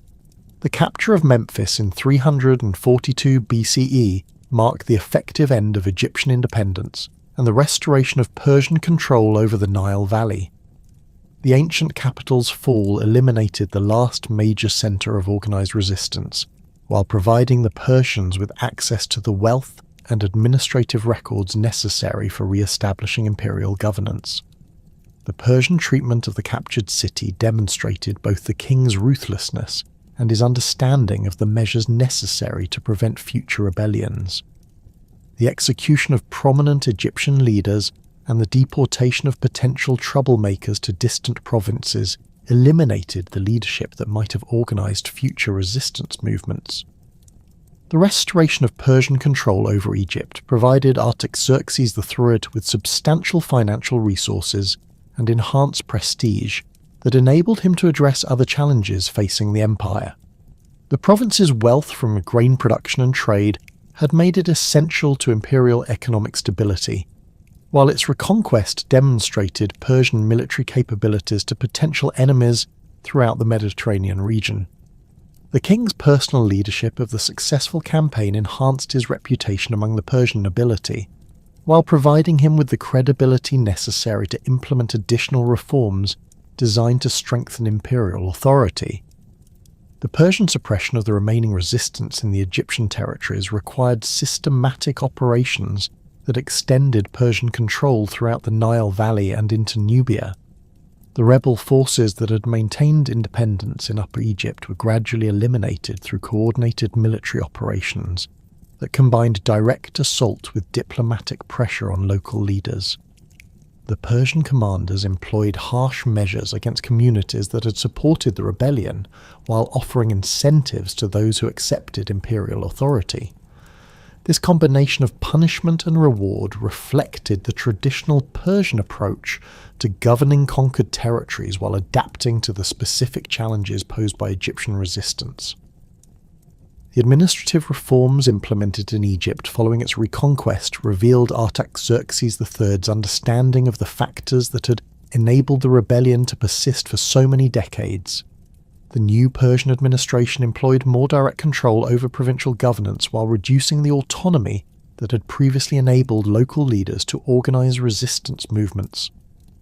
The appointment of Persian officials to key positions eliminated the Egyptian administrative class that had provided leadership for the independence movement, while ensuring that imperial policies would be implemented according to royal directives rather than local interests. The financial benefits of the Egyptian reconquest enabled Artaxerxes III to address other challenges facing the empire, while demonstrating the economic importance of maintaining control over wealthy provinces. The tribute payments and tax revenues from Egypt provided substantial resources for military operations and administrative reforms throughout the empire. The king's decision to invest these resources in strengthening imperial defences and suppressing remaining rebellions reflected his strategic understanding of the interconnected nature of the empire's various challenges. The Persian attention to Egyptian affairs during the 340 BCE created opportunities for other powers to advance their own interests, while imperial resources were concentrated on the reconquest campaign. Philip II of Macedon had been steadily expanding his kingdom's territory and influence throughout the Balkans, employing military innovations and diplomatic strategies that enabled him to overcome traditional Greek resistance to Macedonian expansion. The Persian court's focus on internal challenges prevented adequate attention to these developments, creating a strategic blind spot that would prove costly in the coming decades. Philip's military reforms had transformed the Macedonian army into a professional force capable of challenging the military systems that had dominated ancient warfare for centuries. The development of the Macedonian phalanx, with its longer spears and more flexible organisation, provided tactical advantages over traditional Greek hoplite formations, while maintaining the discipline and coordination necessary for complex operations. The integration of cavalry, infantry and missile troops created a combined arms system that could adapt to different battlefield conditions while maintaining the offensive capabilities necessary for rapid conquest of enemy territories. The Macedonian conquest of the Greek city-states during the 340s and 330s BCE eliminated the political fragmentation that had characterized the region for centuries while creating a unified power capable of challenging Persian authority in the eastern Mediterranean. Philip's victory at the Battle of Chaeronea in 338 BCE established Macedonian hegemony over mainland Greece, while demonstrating the effectiveness of his military innovations against traditional Greek tactical methods. The formation of the League of Corinth under Macedonian leadership provided Philip with the institutional framework necessary for coordinating Greek military resources while maintaining the appearance of voluntary cooperation rather than direct conquest. The Persian response to Macedonian expansion revealed both the empire's continuing intelligence capabilities and the limitations imposed by competing priorities and resource constraints. Persian agents operating in Greece provided detailed reports about Philip's military innovations and political achievements, enabling the royal court to assess the potential threat posed by Macedonian expansion. However, the empire's involvement in Egyptian affairs and the ongoing challenges of maintaining control over rebellious provinces prevented the allocation of adequate resources to counter Macedonian activities in their early stages. The Persian diplomatic efforts to counter Macedonian expansion employed traditional strategies of supporting Philip's enemies while avoiding direct military confrontation that might have united the Greeks against the common Persian threat. Persian gold funded anti-Macedonian coalitions in Greece, while Persian agents worked to exploit the political divisions that had historically prevented Greek unity. These efforts achieved some success in delaying Macedonian expansion while providing the Persian court with valuable intelligence about Greek political dynamics and military capabilities. The assassination of Philip II in 336 BCE created a succession crisis in Macedon that temporarily reduced the threat posed by the kingdom's expansion while providing the Persian Empire with opportunities to strengthen its defences and address internal challenges. The new Macedonian king Alexander was only 20 years old and faced immediate challenges from Greek cities that sought to exploit the succession crisis to regain their independence. The Persian court's initial assessment suggested that the young king would be unable to maintain his father's achievements while dealing with the complex political and military challenges that confronted Macedonian authority. The Persian preparations for potential conflict with Macedon revealed both the empire's continuing military capabilities and the strategic thinking that guided imperial policy during this critical period. Artaxerxes III understood that Macedonian expansion toward Asia Minor would eventually threaten Persian control over the crucial territories that connected the empire's European and Asian possessions. The king's decision to strengthen the defences of the western satrapies while maintaining substantial military forces in the region reflected his understanding of the strategic importance of these territories to imperial security. The Persian military preparations included the recruitment of substantial Greek mercenary forces, reflecting the empire's recognition of the tactical advantages that professional soldiers possessed over traditional levy troops. The Persian commanders had learned from their experiences in Egypt and other conflicts that success against well-organised enemies required forces that combined Persian strategic capabilities with Greek tactical expertise. The integration of these mercenary units into the imperial military system created new challenges for command and control, while providing enhanced capabilities for operations against sophisticated opponents. The Persian intelligence networks that had been developed during decades of involvement in Greek affairs provided detailed information about Macedonian military capabilities and strategic intentions. Persian agents operating throughout the Greek world reported on Alexander's preparations for Asian campaigns while assessing the loyalty of various Greek cities to the Macedonian cause. This intelligence enabled the Persian court to develop defensive strategies that took advantage of Greek political divisions while preparing for the military challenges that would inevitably arise from Macedonian expansion. The death of Artaxerxes III in 338 BCE, allegedly through poisoning by the eunuch Bagoas, created another succession crisis that weakened Persian ability to respond effectively to the growing Macedonian threat. The king's energetic efforts to restore imperial authority had achieved significant success in Egypt and other rebellious provinces, but his death eliminated the strong leadership that had characterized this period of recovery. The succession of his son Arses, who took the throne name Artaxerxes IV, brought a young and inexperienced ruler to power at a critical moment when the empire faced its most serious external threat since the Greek invasions of the previous century.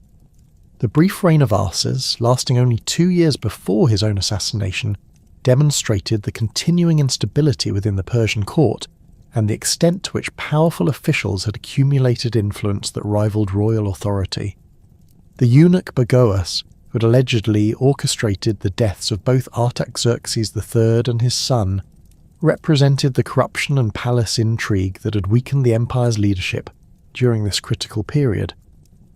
The Persian nobility's inability to prevent these assassinations revealed the breakdown of the institutional mechanisms that had previously ensured orderly succession while maintaining imperial stability. The accession of Darius III in 336 BCE brought to the throne a ruler who possessed the personal capabilities necessary for effective leadership, but inherited an empire that faced unprecedented challenges from both internal weakness and external threats. The new king, originally named Codomanus, had demonstrated military competence as a provincial governor, while earning respect from the Persian nobility through his personal courage and administrative skills. His selection by the surviving members of the royal family reflected their understanding that the empire's survival required strong leadership capable of addressing the multiple crises that confronted imperial authority. Darius III's initial efforts to restore imperial stability focused on eliminating the court corruption that had enabled the recent assassinations, while strengthening the administrative systems necessary for effective governance. The new king's execution of Bagoas and other officials implicated in the palace conspiracies demonstrated his determination to restore royal authority, while sending clear messages about the consequences of disloyalty. The Persian nobility's support for these measures reflected their understanding that the empire's survival depended on maintaining institutional stability while addressing the external threats that confronted imperial security. The Persian diplomatic efforts to counter the growing Macedonian threat employed both traditional strategies and innovative approaches that reflected the empire's sophisticated understanding of international politics. Persian agents worked to encourage Greek resistance to Macedonian expansion, while providing financial support to anti-Macedonian coalitions throughout the Mediterranean region. The Persian court also initiated diplomatic contacts with other powers that might be concerned about Macedonian expansion, including the Scythians, Thracians, and various Italian peoples who had reason to fear the growth of Macedonian influence. The Persian military preparations for the anticipated conflict with Macedon revealed both the empire's continuing capabilities and the challenges of coordinating defensive operations across such vast territories. Darius III assembled substantial forces in the western satrapies, while strengthening the fortifications and supply systems necessary for sustained military operations. The Persian strategy involved utilizing the empire's vast resources and territorial depth to absorb initial Macedonian attacks, while organizing the coordinated response necessary to defeat the invasion. The king's confidence in this approach reflected both his understanding of Persian military capabilities and his assessment of the challenges that would confront any force attempting to conquer such extensive territories. The Persian recruitment of Greek mercenaries for the anticipated conflict demonstrated the empire's pragmatic approach to military organization, while reflecting the lessons learned from previous encounters with Greek tactical methods.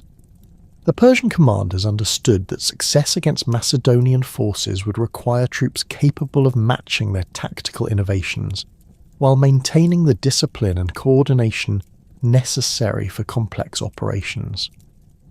The substantial payments offered to Greek mercenaries reflected both the empire's financial resources and the strategic importance placed on acquiring these specialized military capabilities. The Persian naval preparations included efforts to maintain control over the eastern Mediterranean while preventing Macedonian forces from establishing secure supply lines for operations in Asia Minor.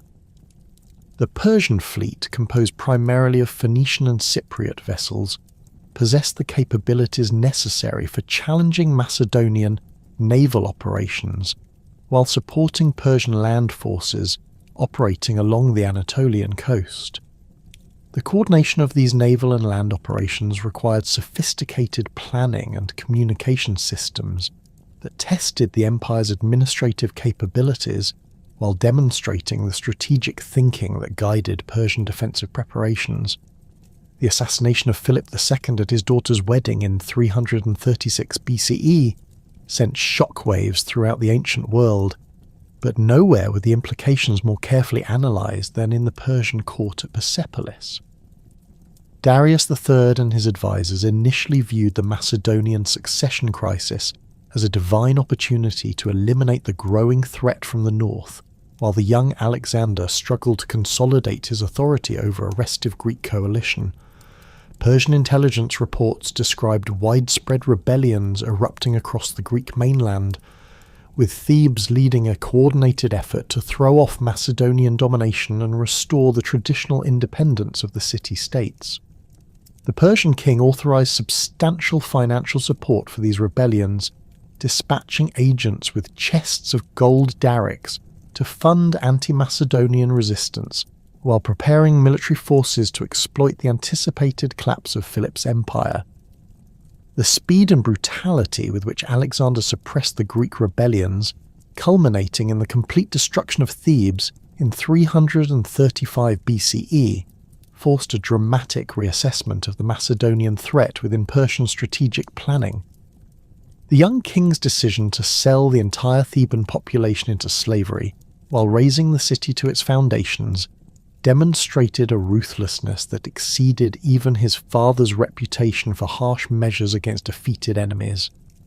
Persian observers noted that Alexander's tactical innovations during the siege had overcome defensive positions that had been considered impregnable, employing coordinated infantry assaults supported by siege engines that represented significant advances in military technology. The psychological impact of Thebes' destruction on other Greek cities eliminated further resistance to Macedonian authority, while providing Alexander with the secure base necessary for launching operations against the Persian Empire. The Persian defensive preparations intensified dramatically following Alexander's demonstration of his military capabilities, with Darius III implementing comprehensive reforms designed to maximize the empire's advantages in the anticipated conflict.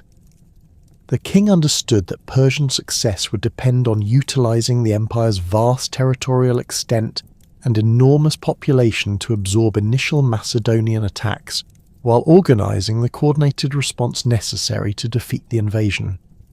Persian military doctrine emphasized the importance of avoiding decisive battles until the invaders had been weakened by extended supply lines and continuous harassment, allowing the empire's superior numbers and resources to achieve victory through attrition rather than direct confrontation. The Persian recruitment efforts for the coming war drew upon military traditions and resources from across the empire's vast territories, assembling forces that represented the greatest diversity of tactical methods and fighting styles ever concentrated in a single army. Scythian horse archers from the steppes beyond the Oxus River brought mobility and harassment capabilities that had proven effective against previous invaders, while Indian war elephants provided shock power that no enemy had previously encountered in significant numbers. The Persian core units, composed of the Immortals and other elite formations, maintained the discipline and equipment standards that had sustained the empire's military reputation for over 2 centuries, equipped with scale armour, composite bows, and the curved swords that had become synonymous with Persian military prowess. The Persian intelligence networks operating throughout the Greek world provided Darius III with detailed information about Alexander's military innovations and strategic intentions, enabling the royal court to develop defensive strategies that took advantage of Greek political divisions while preparing for the specific challenges posed by Macedonian tactical methods.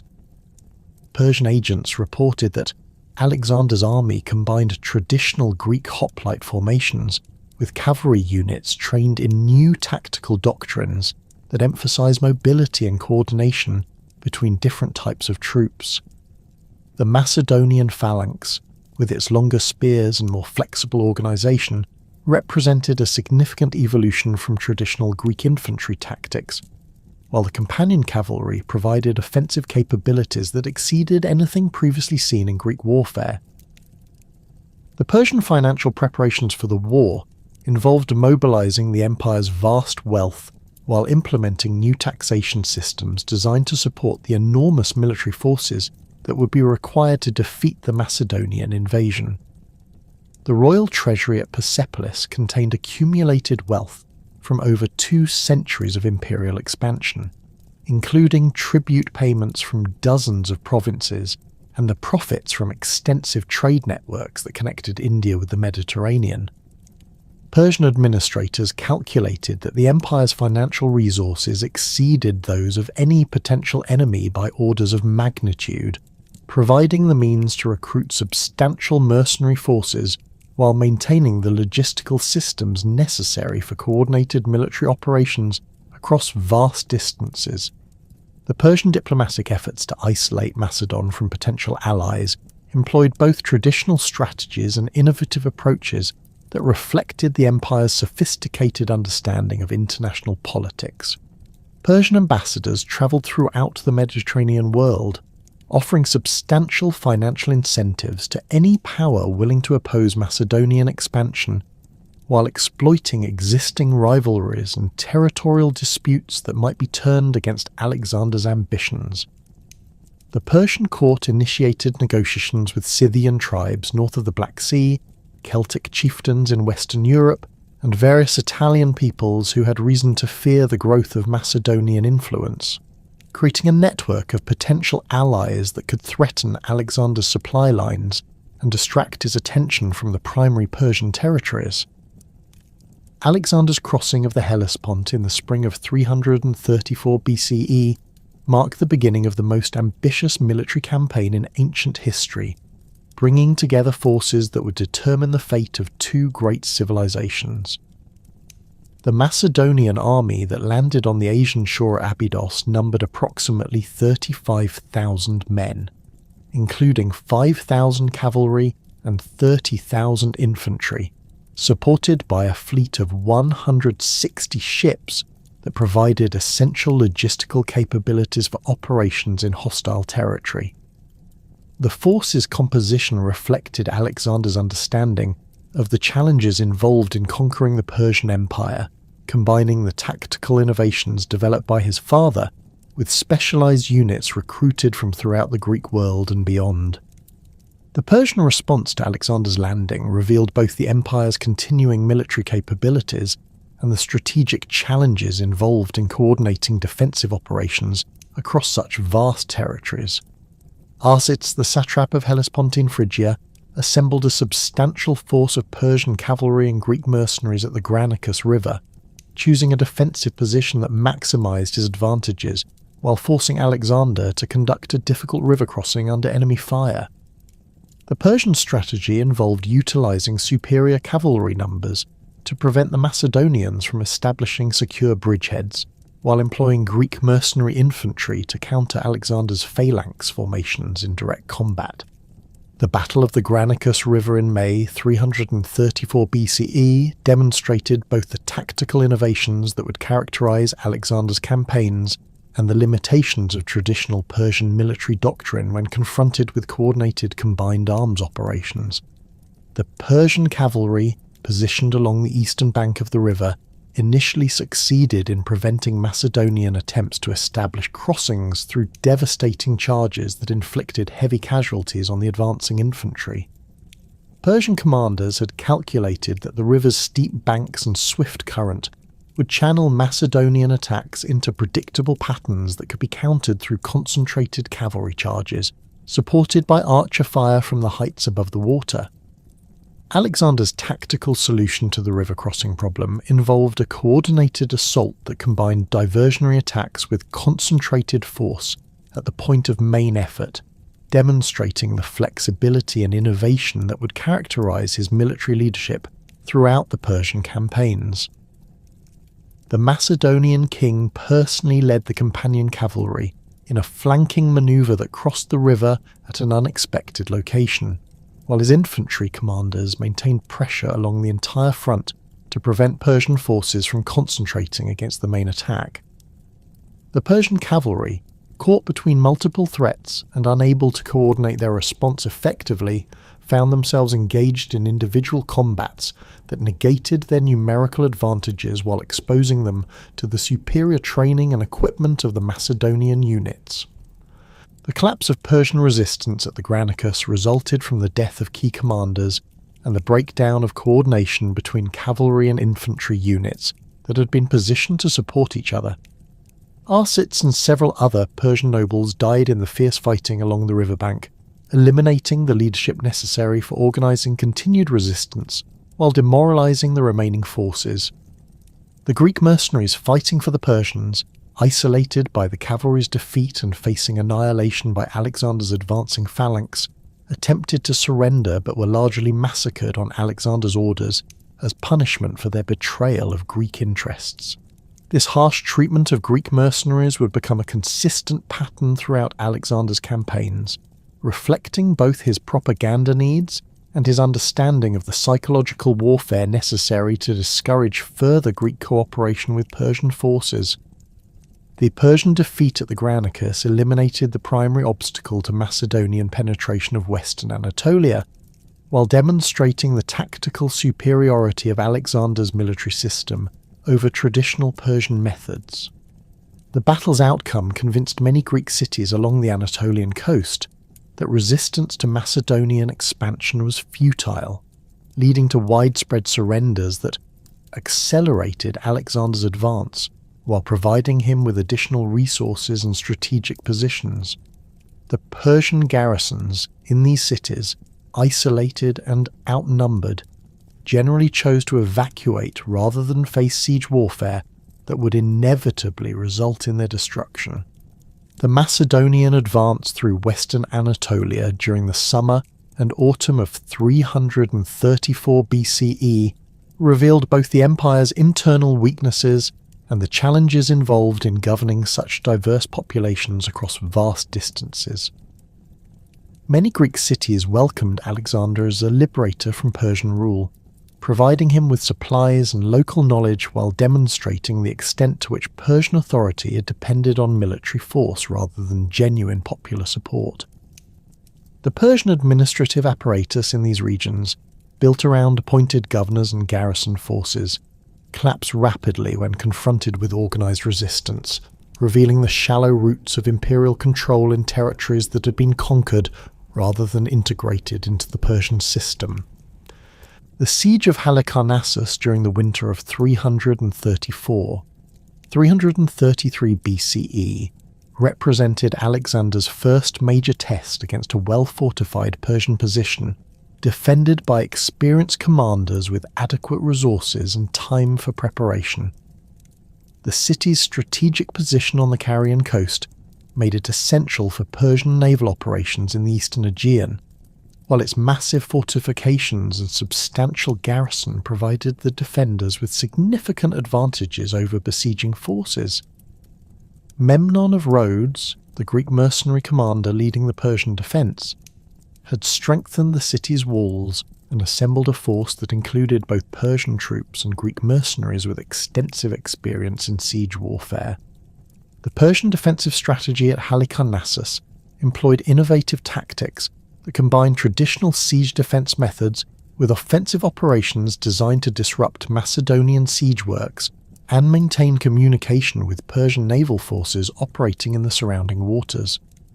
The defenders constructed elaborate earthworks and counter-siege devices that neutralised many of Alexander's siege engines, while conducting regular sorties that inflicted casualties on the besieging forces and prevented the establishment of secure blockade lines. The Persian naval forces, commanded by experienced Phoenician and Cypriot captains, maintained supply lines to the city while threatening Macedonian communications with their bases in western Anatolia. Alexander's eventual capture of Halicarnassus required the employment of siege techniques that pushed ancient military engineering to its limits, demonstrating both the technological capabilities of his forces and the determination that would characterize his approach to seemingly impossible challenges. The Macedonian siege works included massive earthen ramps that enabled direct assault against the city's walls, while specialized siege engines provided the firepower necessary to breach fortifications that had been considered impregnable.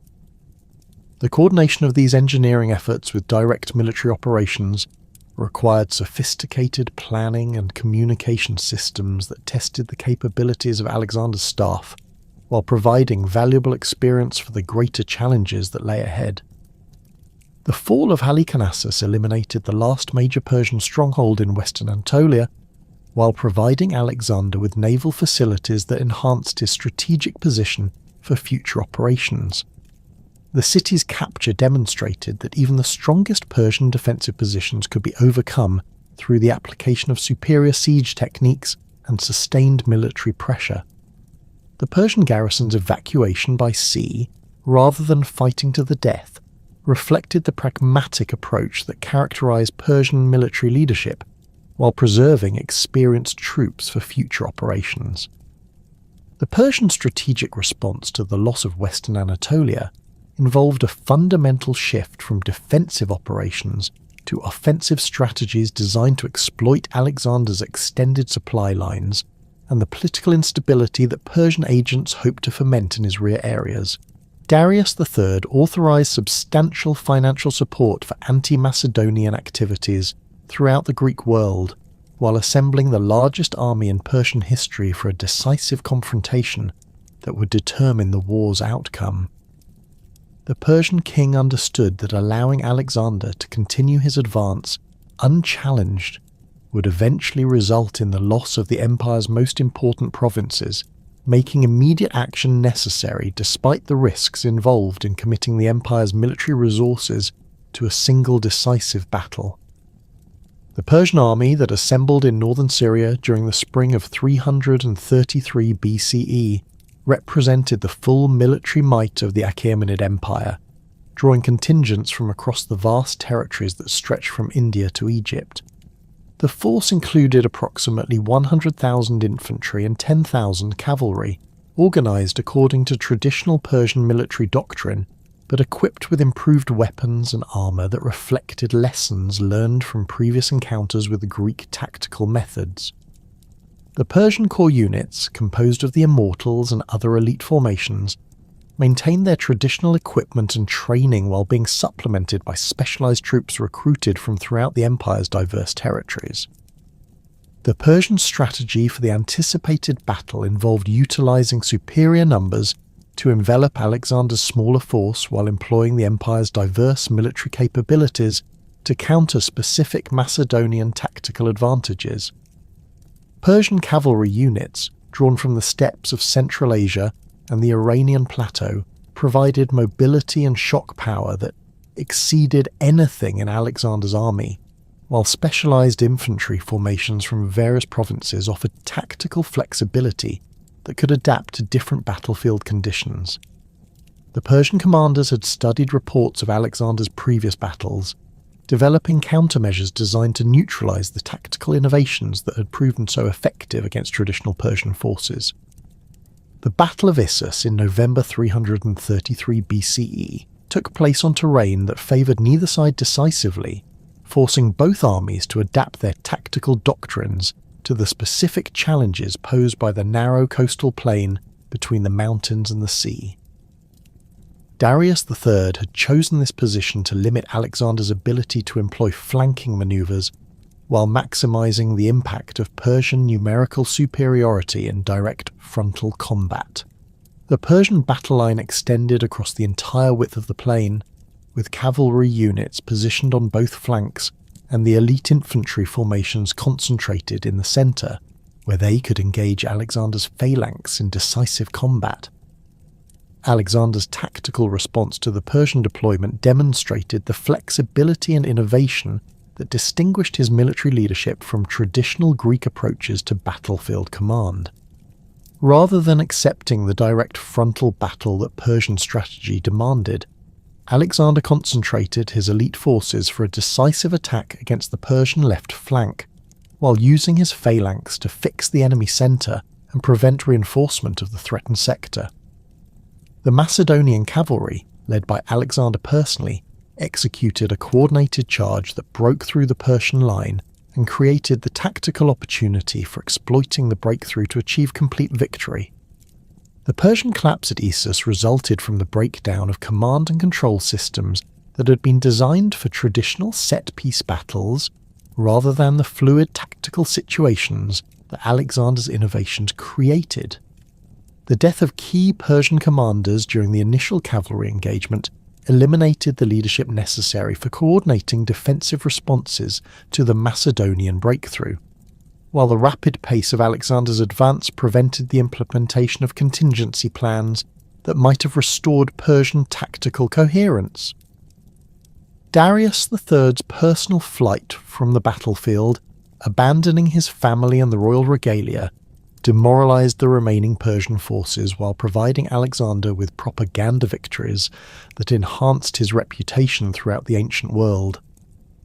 The Persian defeat at Issus eliminated the empire's primary field army while demonstrating the tactical superiority of Macedonian military methods over traditional Persian approaches to warfare. The battle's outcome convinced many Persian provincial governors that continued resistance was futile, leading to widespread surrenders that accelerated Alexander's advance while providing him with additional resources and strategic positions. The capture of the Persian royal family provided Alexander with valuable hostages while demonstrating his magnanimity toward defeated enemies. a propaganda advantage that would prove crucial in his efforts to legitimize his conquest of the Persian Empire. The siege of Tyre during 332 BCE represented Alexander's most ambitious military undertaking to date, requiring the construction of engineering works that exceeded anything previously attempted in ancient warfare. The island city's position approximately half a mile offshore provided natural defensive advantages that had enabled it to resist previous sieges by the greatest military powers of the ancient world, including the Babylonians and Persians. The Tyrian defenders, confident in their city's impregnability, rejected Alexander's demands for surrender while preparing for a siege that they believed would ultimately force the Macedonians to abandon their efforts and continue their advance toward Egypt. Alexander's solution to the challenge posed by Tyre's island position involved the construction of a massive causeway that would connect the mainland to the city, enabling his siege engines to approach the walls while providing a secure base for sustained military operations. The engineering project required the coordination of thousands of workers over several months, moving enormous quantities of stone and earth to create a structure that was nearly 200 feet wide and extended across the deep waters of the harbour. The Persian naval forces operating in the eastern Mediterranean attempted to disrupt this construction through coordinated attacks, but Alexander's growing fleet, reinforced by ships from Greek cities and Phoenician communities that had submitted to his authority, gradually gained control of the waters around the city. The Persian response to Alexander's siege of Tyre revealed both the empire's continuing naval capabilities and the strategic challenges involved in coordinating defensive operations across such vast distances. The Persian fleet, commanded by experienced Phoenician and Cypriot captains, possessed superior numbers and local knowledge that initially provided significant advantages over Alexander's improvised naval forces. However, the gradual defection of Phoenician cities to Alexander's cause eliminated many of the empire's most experienced naval commanders, while providing the Macedonians with the ships and crews necessary to challenge Persian control of the eastern Mediterranean. The fall of Tyre after a siege lasting 7 months demonstrated Alexander's determination to overcome any obstacle to his advance, while providing him with naval facilities that would prove essential for his subsequent operations in Egypt and beyond. The city's capture required the employment of siege techniques that pushed ancient military engineering to its limits, including the construction of siege towers that exceeded 150 feet in height and the use of coordinated naval and land attacks that overwhelmed the defenders' ability to respond effectively. The harsh treatment of the captured city, including the execution of thousands of defenders and the enslavement of the surviving population, demonstrated Alexander's ruthlessness toward those who resisted his authority, while serving as a warning to other cities that might consider opposing his advance. The Macedonian conquest of Egypt during the winter of 332-331 BCE proceeded with remarkable ease, reflecting both the Persian garrison's weakness and the Egyptian population's willingness to accept Alexander as a liberator from Persian rule. The Persian satrap Mazaces, recognizing the futility of resistance after the fall of Tyre and the approach of Alexander's victorious army, surrendered the province without significant fighting. The Egyptian priesthood, which had maintained its hostility to Persian rule throughout the period of imperial control, welcomed Alexander with elaborate ceremonies that proclaimed him as the chosen successor to the pharaonic dynasties and the legitimate ruler of the Nile Valley. Alexander's establishment of Alexandria at the mouth of the Nile represented both a strategic decision to secure his conquests and a visionary recognition of the commercial possibilities that would emerge from connecting the Mediterranean world with the wealth of Egypt and the trade routes extending to India and beyond. The city's location provided natural harbour facilities that could accommodate the largest ships, while offering access to the Nile's transportation network and the agricultural wealth of the Delta region. The urban planning that Alexander initiated, working with experienced architects and engineers, created a city design that would influence urban development throughout the ancient world, while providing a model for the Greek cities that would spread across his conquered territories.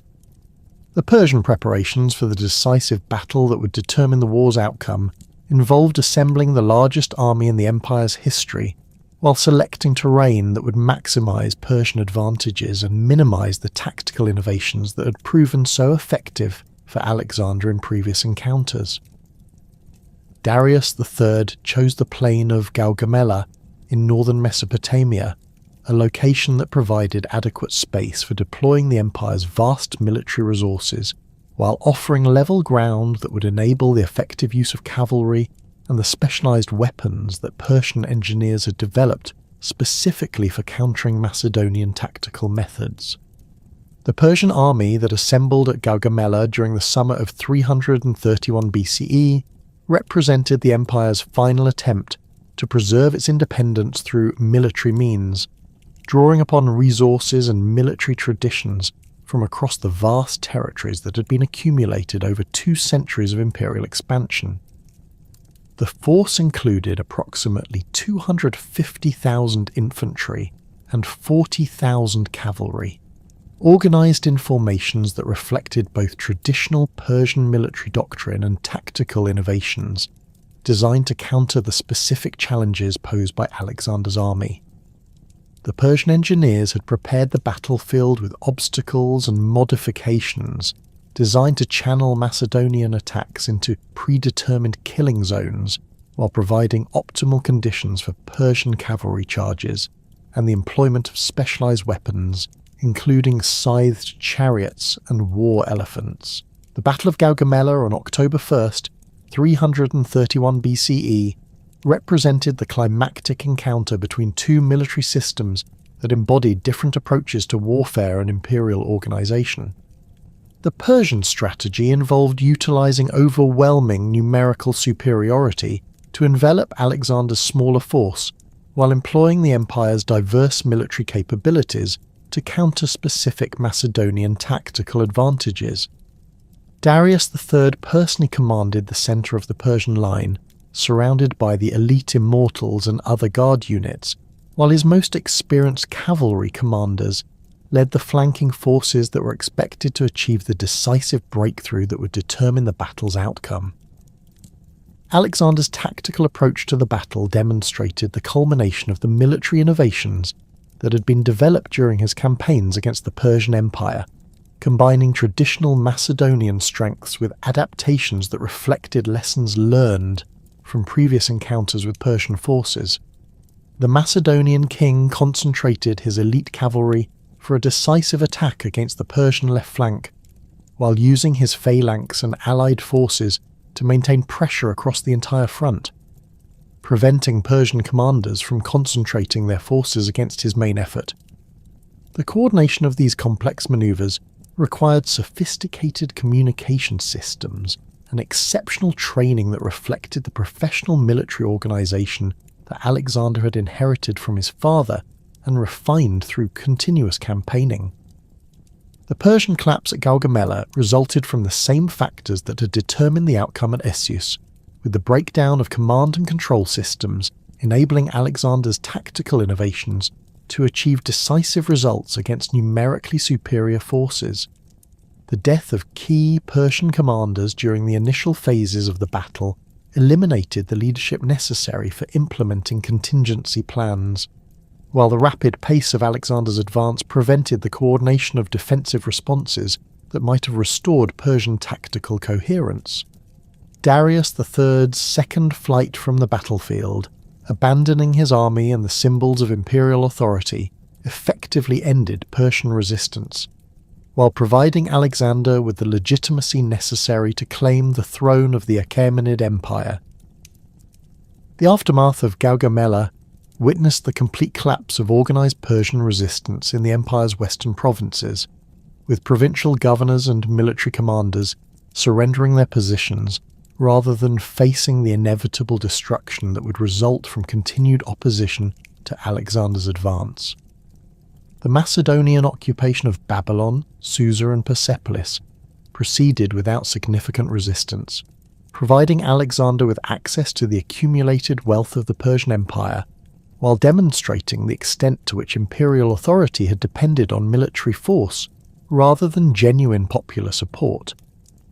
The enormous quantities of gold and silver captured in these cities provided Alexander with the financial resources necessary to fund his future campaigns while demonstrating the material rewards that awaited those who accepted his authority.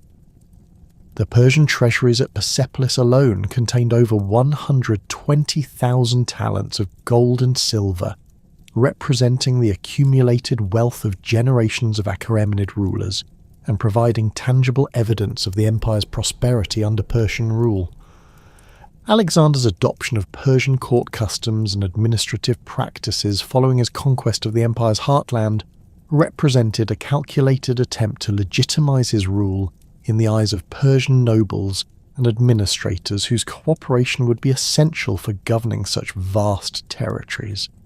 The Macedonian king began wearing Persian royal dress during formal ceremonies, adopted the Persian practice of proskynesis, and incorporated Persian nobles into his administration at the highest levels. These cultural adaptations created tensions with his Macedonian companions, who viewed such practices as evidence of their king's corruption by barbarian customs. But they were essential for maintaining the administrative continuity necessary to govern the diverse populations of the former Persian Empire. The Persian administrative apparatus that Alexander inherited represented one of the most sophisticated governmental systems in the ancient world, with established procedures for tax collection, military recruitment, and judicial administration that had been refined over 2 centuries of imperial rule. The satrap system, which had enabled the Persians to govern territories stretching from India to Egypt, provided Alexander with a ready-made framework for imperial administration that required only minor modifications to serve his purposes. The retention of experienced Persian administrators in key positions ensured continuity in day-to-day governance, while providing the local knowledge necessary to maintain order among populations that had little direct experience with Macedonian rule. The policy of cultural fusion that Alexander implemented throughout his conquered territories reflected both practical necessity and genuine conviction that the integration of Greek and Persian traditions would create a stronger and more stable empire. The mass marriages at Susa in 324 BCE, where Alexander and his officers took Persian wives in elaborate ceremonies that combined Greek and Persian wedding customs, symbolized this policy of cultural synthesis. The king's own marriage to Roxana, a Sogdian princess, and later to Statera, daughter of Darius I, demonstrated his commitment to creating a ruling class that would bridge the cultural divide between conquerors and conquered. The training of Persian youths in Macedonian military methods represented another aspect of Alexander's fusion policy, creating a new generation of soldiers who combined Persian cultural identity with Greek tactical training. These young men, known as the epigoni or successors, were equipped with Macedonian weapons and trained in phalanx formations, but they retained their Persian dress and customs in a visible demonstration of cultural synthesis. The program created approximately 30,000 trained soldiers who could serve alongside Macedonian units, while providing a bridge between the Greek and Persian elements of Alexander's army. The death of Alexander in Babylon in 323 BCE created an immediate succession crisis that would ultimately lead to the fragmentation of his empire among his generals, known as the Diadochi, or successors. The absence of a clear heir, combined with the vast geographical extent of the conquered territories, made unified control impossible to maintain. The initial attempts to preserve imperial unity under a regency council quickly collapsed, as individual commanders began asserting independent authority over the territories they controlled. Perdiccas, who had been designated as regent, attempted to maintain central control but faced immediate challenges from Ptolemy in Egypt, Antigonus in Anatolia, and other generals who possessed the military resources necessary to establish independent kingdoms. The partition of Alexander's empire among his successors was formalized through a series of agreements that recognized the practical impossibility of maintaining unified control over such vast territories. The settlement of Babylon in 323 BCE and subsequent agreements divided the conquered lands among the most powerful Diadochi, with each general receiving territories that corresponded roughly to the satrapies they had governed during Alexander's lifetime. Ptolemy secured Egypt and the eastern Mediterranean. Antigonus received much of Anatolia and Syria, while Seleucus was initially granted Babylon and the eastern provinces that would eventually become the core of the Seleucid Empire. The Seleucid Empire's inheritance of the Iranian heartland and the eastern territories of Alexander's conquests represented the most direct continuation of Achaemenid imperial traditions, both in terms of territorial extent and administrative practices. Seleucus the Nicator, who had served as one of Alexander's bodyguards and later a satrap of Babylon, possessed intimate knowledge of Persian governmental methods and understood the importance of maintaining continuity with established administrative practices. The Seleucid capital at Seleucia on the Tigris, located near ancient Babylon, symbolized this continuity while providing access to the trade routes that had made Mesopotamia the economic heart of the Persian Empire. The Seleucid administrative system retained many features of the Persian satrap system, with appointed governors exercising authority over vast provinces while maintaining nominal allegiance to the central government. The cultural policies of the early Seleucid kings reflected Alexander's fusion approach, with Greek colonists establishing cities throughout the Iranian plateau, while Persian nobles retained significant influence in regional administration. The Seleucid army combined Macedonian military traditions with Persian and other Asian elements, creating a military system that could adapt to the diverse challenges of governing territories that stretched from Anatolia to India. The gradual Hellenization of former Persian territories proceeded at different rates in different regions, with Greek cultural influence being strongest in the urban centres established by Alexander and his successors. The Greek cities founded throughout the former Persian Empire served as centres of Greek culture and administration, attracting settlers from the Greek homeland while providing focal points for the spread of Greek language, art and intellectual traditions. These cities, including Alexandria in Egypt, Antioch in Syria, and Seleucia in Mesopotamia, became major commercial and cultural centres that facilitated the exchange of ideas and goods between East and West. The syncretism of Greek and Persian cultural elements created new artistic and intellectual traditions that combined the rational inquiry of Greek philosophy with the mystical and religious traditions of the East.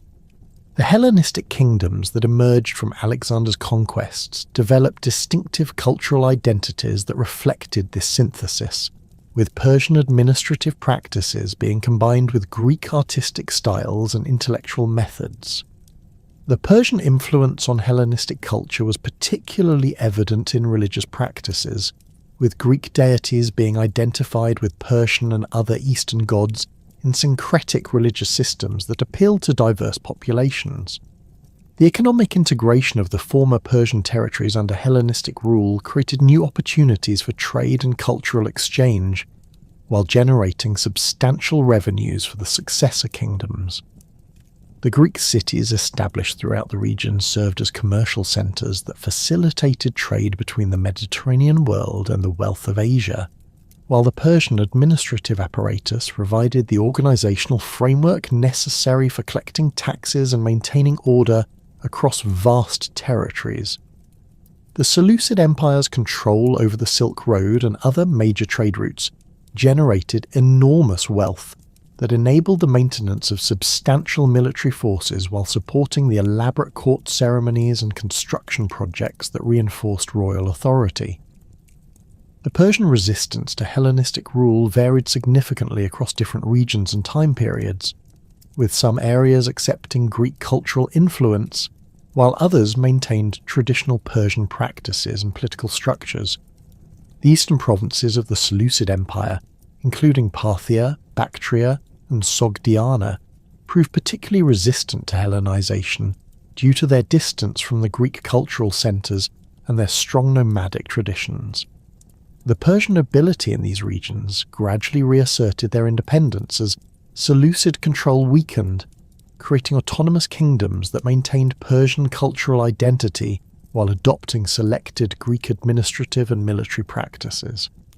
The rise of the Parthian Empire under Artaxerxes I, around 247 BCE, marked the beginning of the restoration of Iranian independence and the end of effective Hellenistic control over the Persian heartland. The Parthian conquest of the Seleucid eastern provinces represented more than a simple change of dynasty. It marked the revival of distinctly Iranian political and cultural traditions that had been suppressed but not eliminated during the period of Greek rule.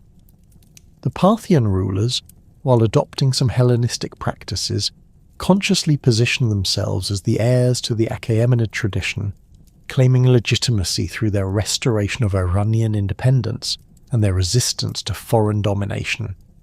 The Parthian military system combined traditional Iranian cavalry tactics with innovations learned from their conflicts with Hellenistic armies, creating a military force that proved capable of challenging Roman expansion in the east. The famous Parthian horse archers, mounted on swift horses and equipped with powerful composite bows, employed hit-and-run tactics that proved devastatingly effective against the heavy infantry formations that had dominated Mediterranean warfare. The Parthian heavy cavalry, known as cataphracts, provided shock power that could break enemy formations while maintaining the mobility necessary for rapid strategic movements across the vast distances of the Iranian plateau. The Parthian administrative system reflected the synthesis of Persian, Greek, and nomadic traditions that characterized the new Iranian Renaissance. The Parthian kings maintained the decentralized governmental structure that had characterized the later Achaemenid period, granting substantial autonomy to local rulers while requiring tribute and military service when needed. This system proved particularly well suited to governing the diverse populations of the Iranian plateau, where tribal traditions remained strong and centralized control had always been difficult to maintain. The cultural revival that accompanied Parthian independence included the restoration of Persian religious practices and the development of new artistic traditions that combined Iranian themes with Hellenistic techniques. The Parthian court became a centre of Persian cultural renewal, with poets and scholars working to preserve and develop the literary traditions that had been maintained during the period of Greek rule. The Parthian kings patronized the construction of temples and palaces that reflected distinctly Iranian architectural styles, while incorporating decorative elements that demonstrated the cultural synthesis that had occurred during the Hellenistic period. The Parthian Empire's expansion westward into Mesopotamia and Syria brought it into direct conflict with the Roman Republic, creating a new balance of power in the ancient Near East that would persist for centuries. The Parthian victory over Crassus at Carrhae in 53 BCE demonstrated that the new Iranian Empire possessed military capabilities that could challenge even the most powerful Mediterranean states.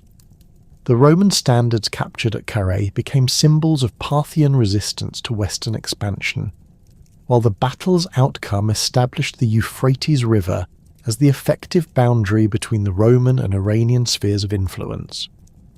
The Parthian period witnessed the development of new trade networks that connected the Iranian plateau with both the Mediterranean world and the emerging markets of Central Asia and India. The Parthian control over the Silk Road and other major trade routes generated enormous wealth that enabled the maintenance of substantial military forces while supporting the elaborate court ceremonies and construction projects that reinforced royal authority. The Parthian cities of Ctesiphon and Ecbatana became major commercial centres that facilitated the exchange of goods and ideas between East and West, continuing the cosmopolitan traditions that had characterized the Persian Empire under the Achaemenids. The legacy of the Achaemenid Empire extended far beyond its political boundaries and chronological limits, influencing the development of imperial administration, military organization, and cultural synthesis throughout the ancient world. The Persian model of governing diverse populations through accommodation, rather than forced assimilation, provided a template that would be adopted by subsequent empires, including the Roman Empire and the Islamic Caliphates. The Persian emphasis on religious tolerance and cultural diversity created precedents that would influence the development of multicultural societies throughout history. The Persian administrative innovations, including the satrap system, the royal road network, and the standardized monetary system, provided organizational models that would be adopted and adapted by later empires. The Persian approach to imperial governance, which balanced central authority with local autonomy, proved particularly influential in the development of federal systems of government that could accommodate diverse populations across vast territories. The Persian legacy and administrative practice can be traced through the Hellenistic kingdoms, the Roman Empire, and the Islamic caliphates that inherited Persian territories and governmental traditions. The cultural synthesis that began under the Achaemenids and continued through the Hellenistic period created new artistic and intellectual traditions that would influence the development of civilization throughout the ancient world. The Persian contribution to this synthesis included not only administrative and military innovations, but also religious and philosophical ideas that would shape the development of major world religions. The Persian emphasis on the cosmic struggle between good and evil, embodied in Zoroastrian theology, influenced the development of Judaism, Christianity, and Islam, while Persian artistic traditions contributed to the development of distinctive regional styles throughout the former empire. The end of the Achaemenid Empire in 330 BCE marked the conclusion of one of history's most significant imperial experiments, but the Persian legacy continued to influence the development of civilization long after the last Achaemenid king had fallen. The empire's contribution to human civilization extended far beyond its military conquests to include fundamental innovations in governance, administration, and cultural synthesis that would shape the development of subsequent empires and civilizations. The Persian model of imperial organization, based on tolerance, accommodation, and the integration of diverse traditions, provided a template for governing multicultural societies that remains relevant to the modern world. The Persian Empire's ultimate significance lies not in its military achievements or territorial extent, but in its demonstration that diverse peoples could coexist within a single political framework while maintaining their distinctive cultural identities.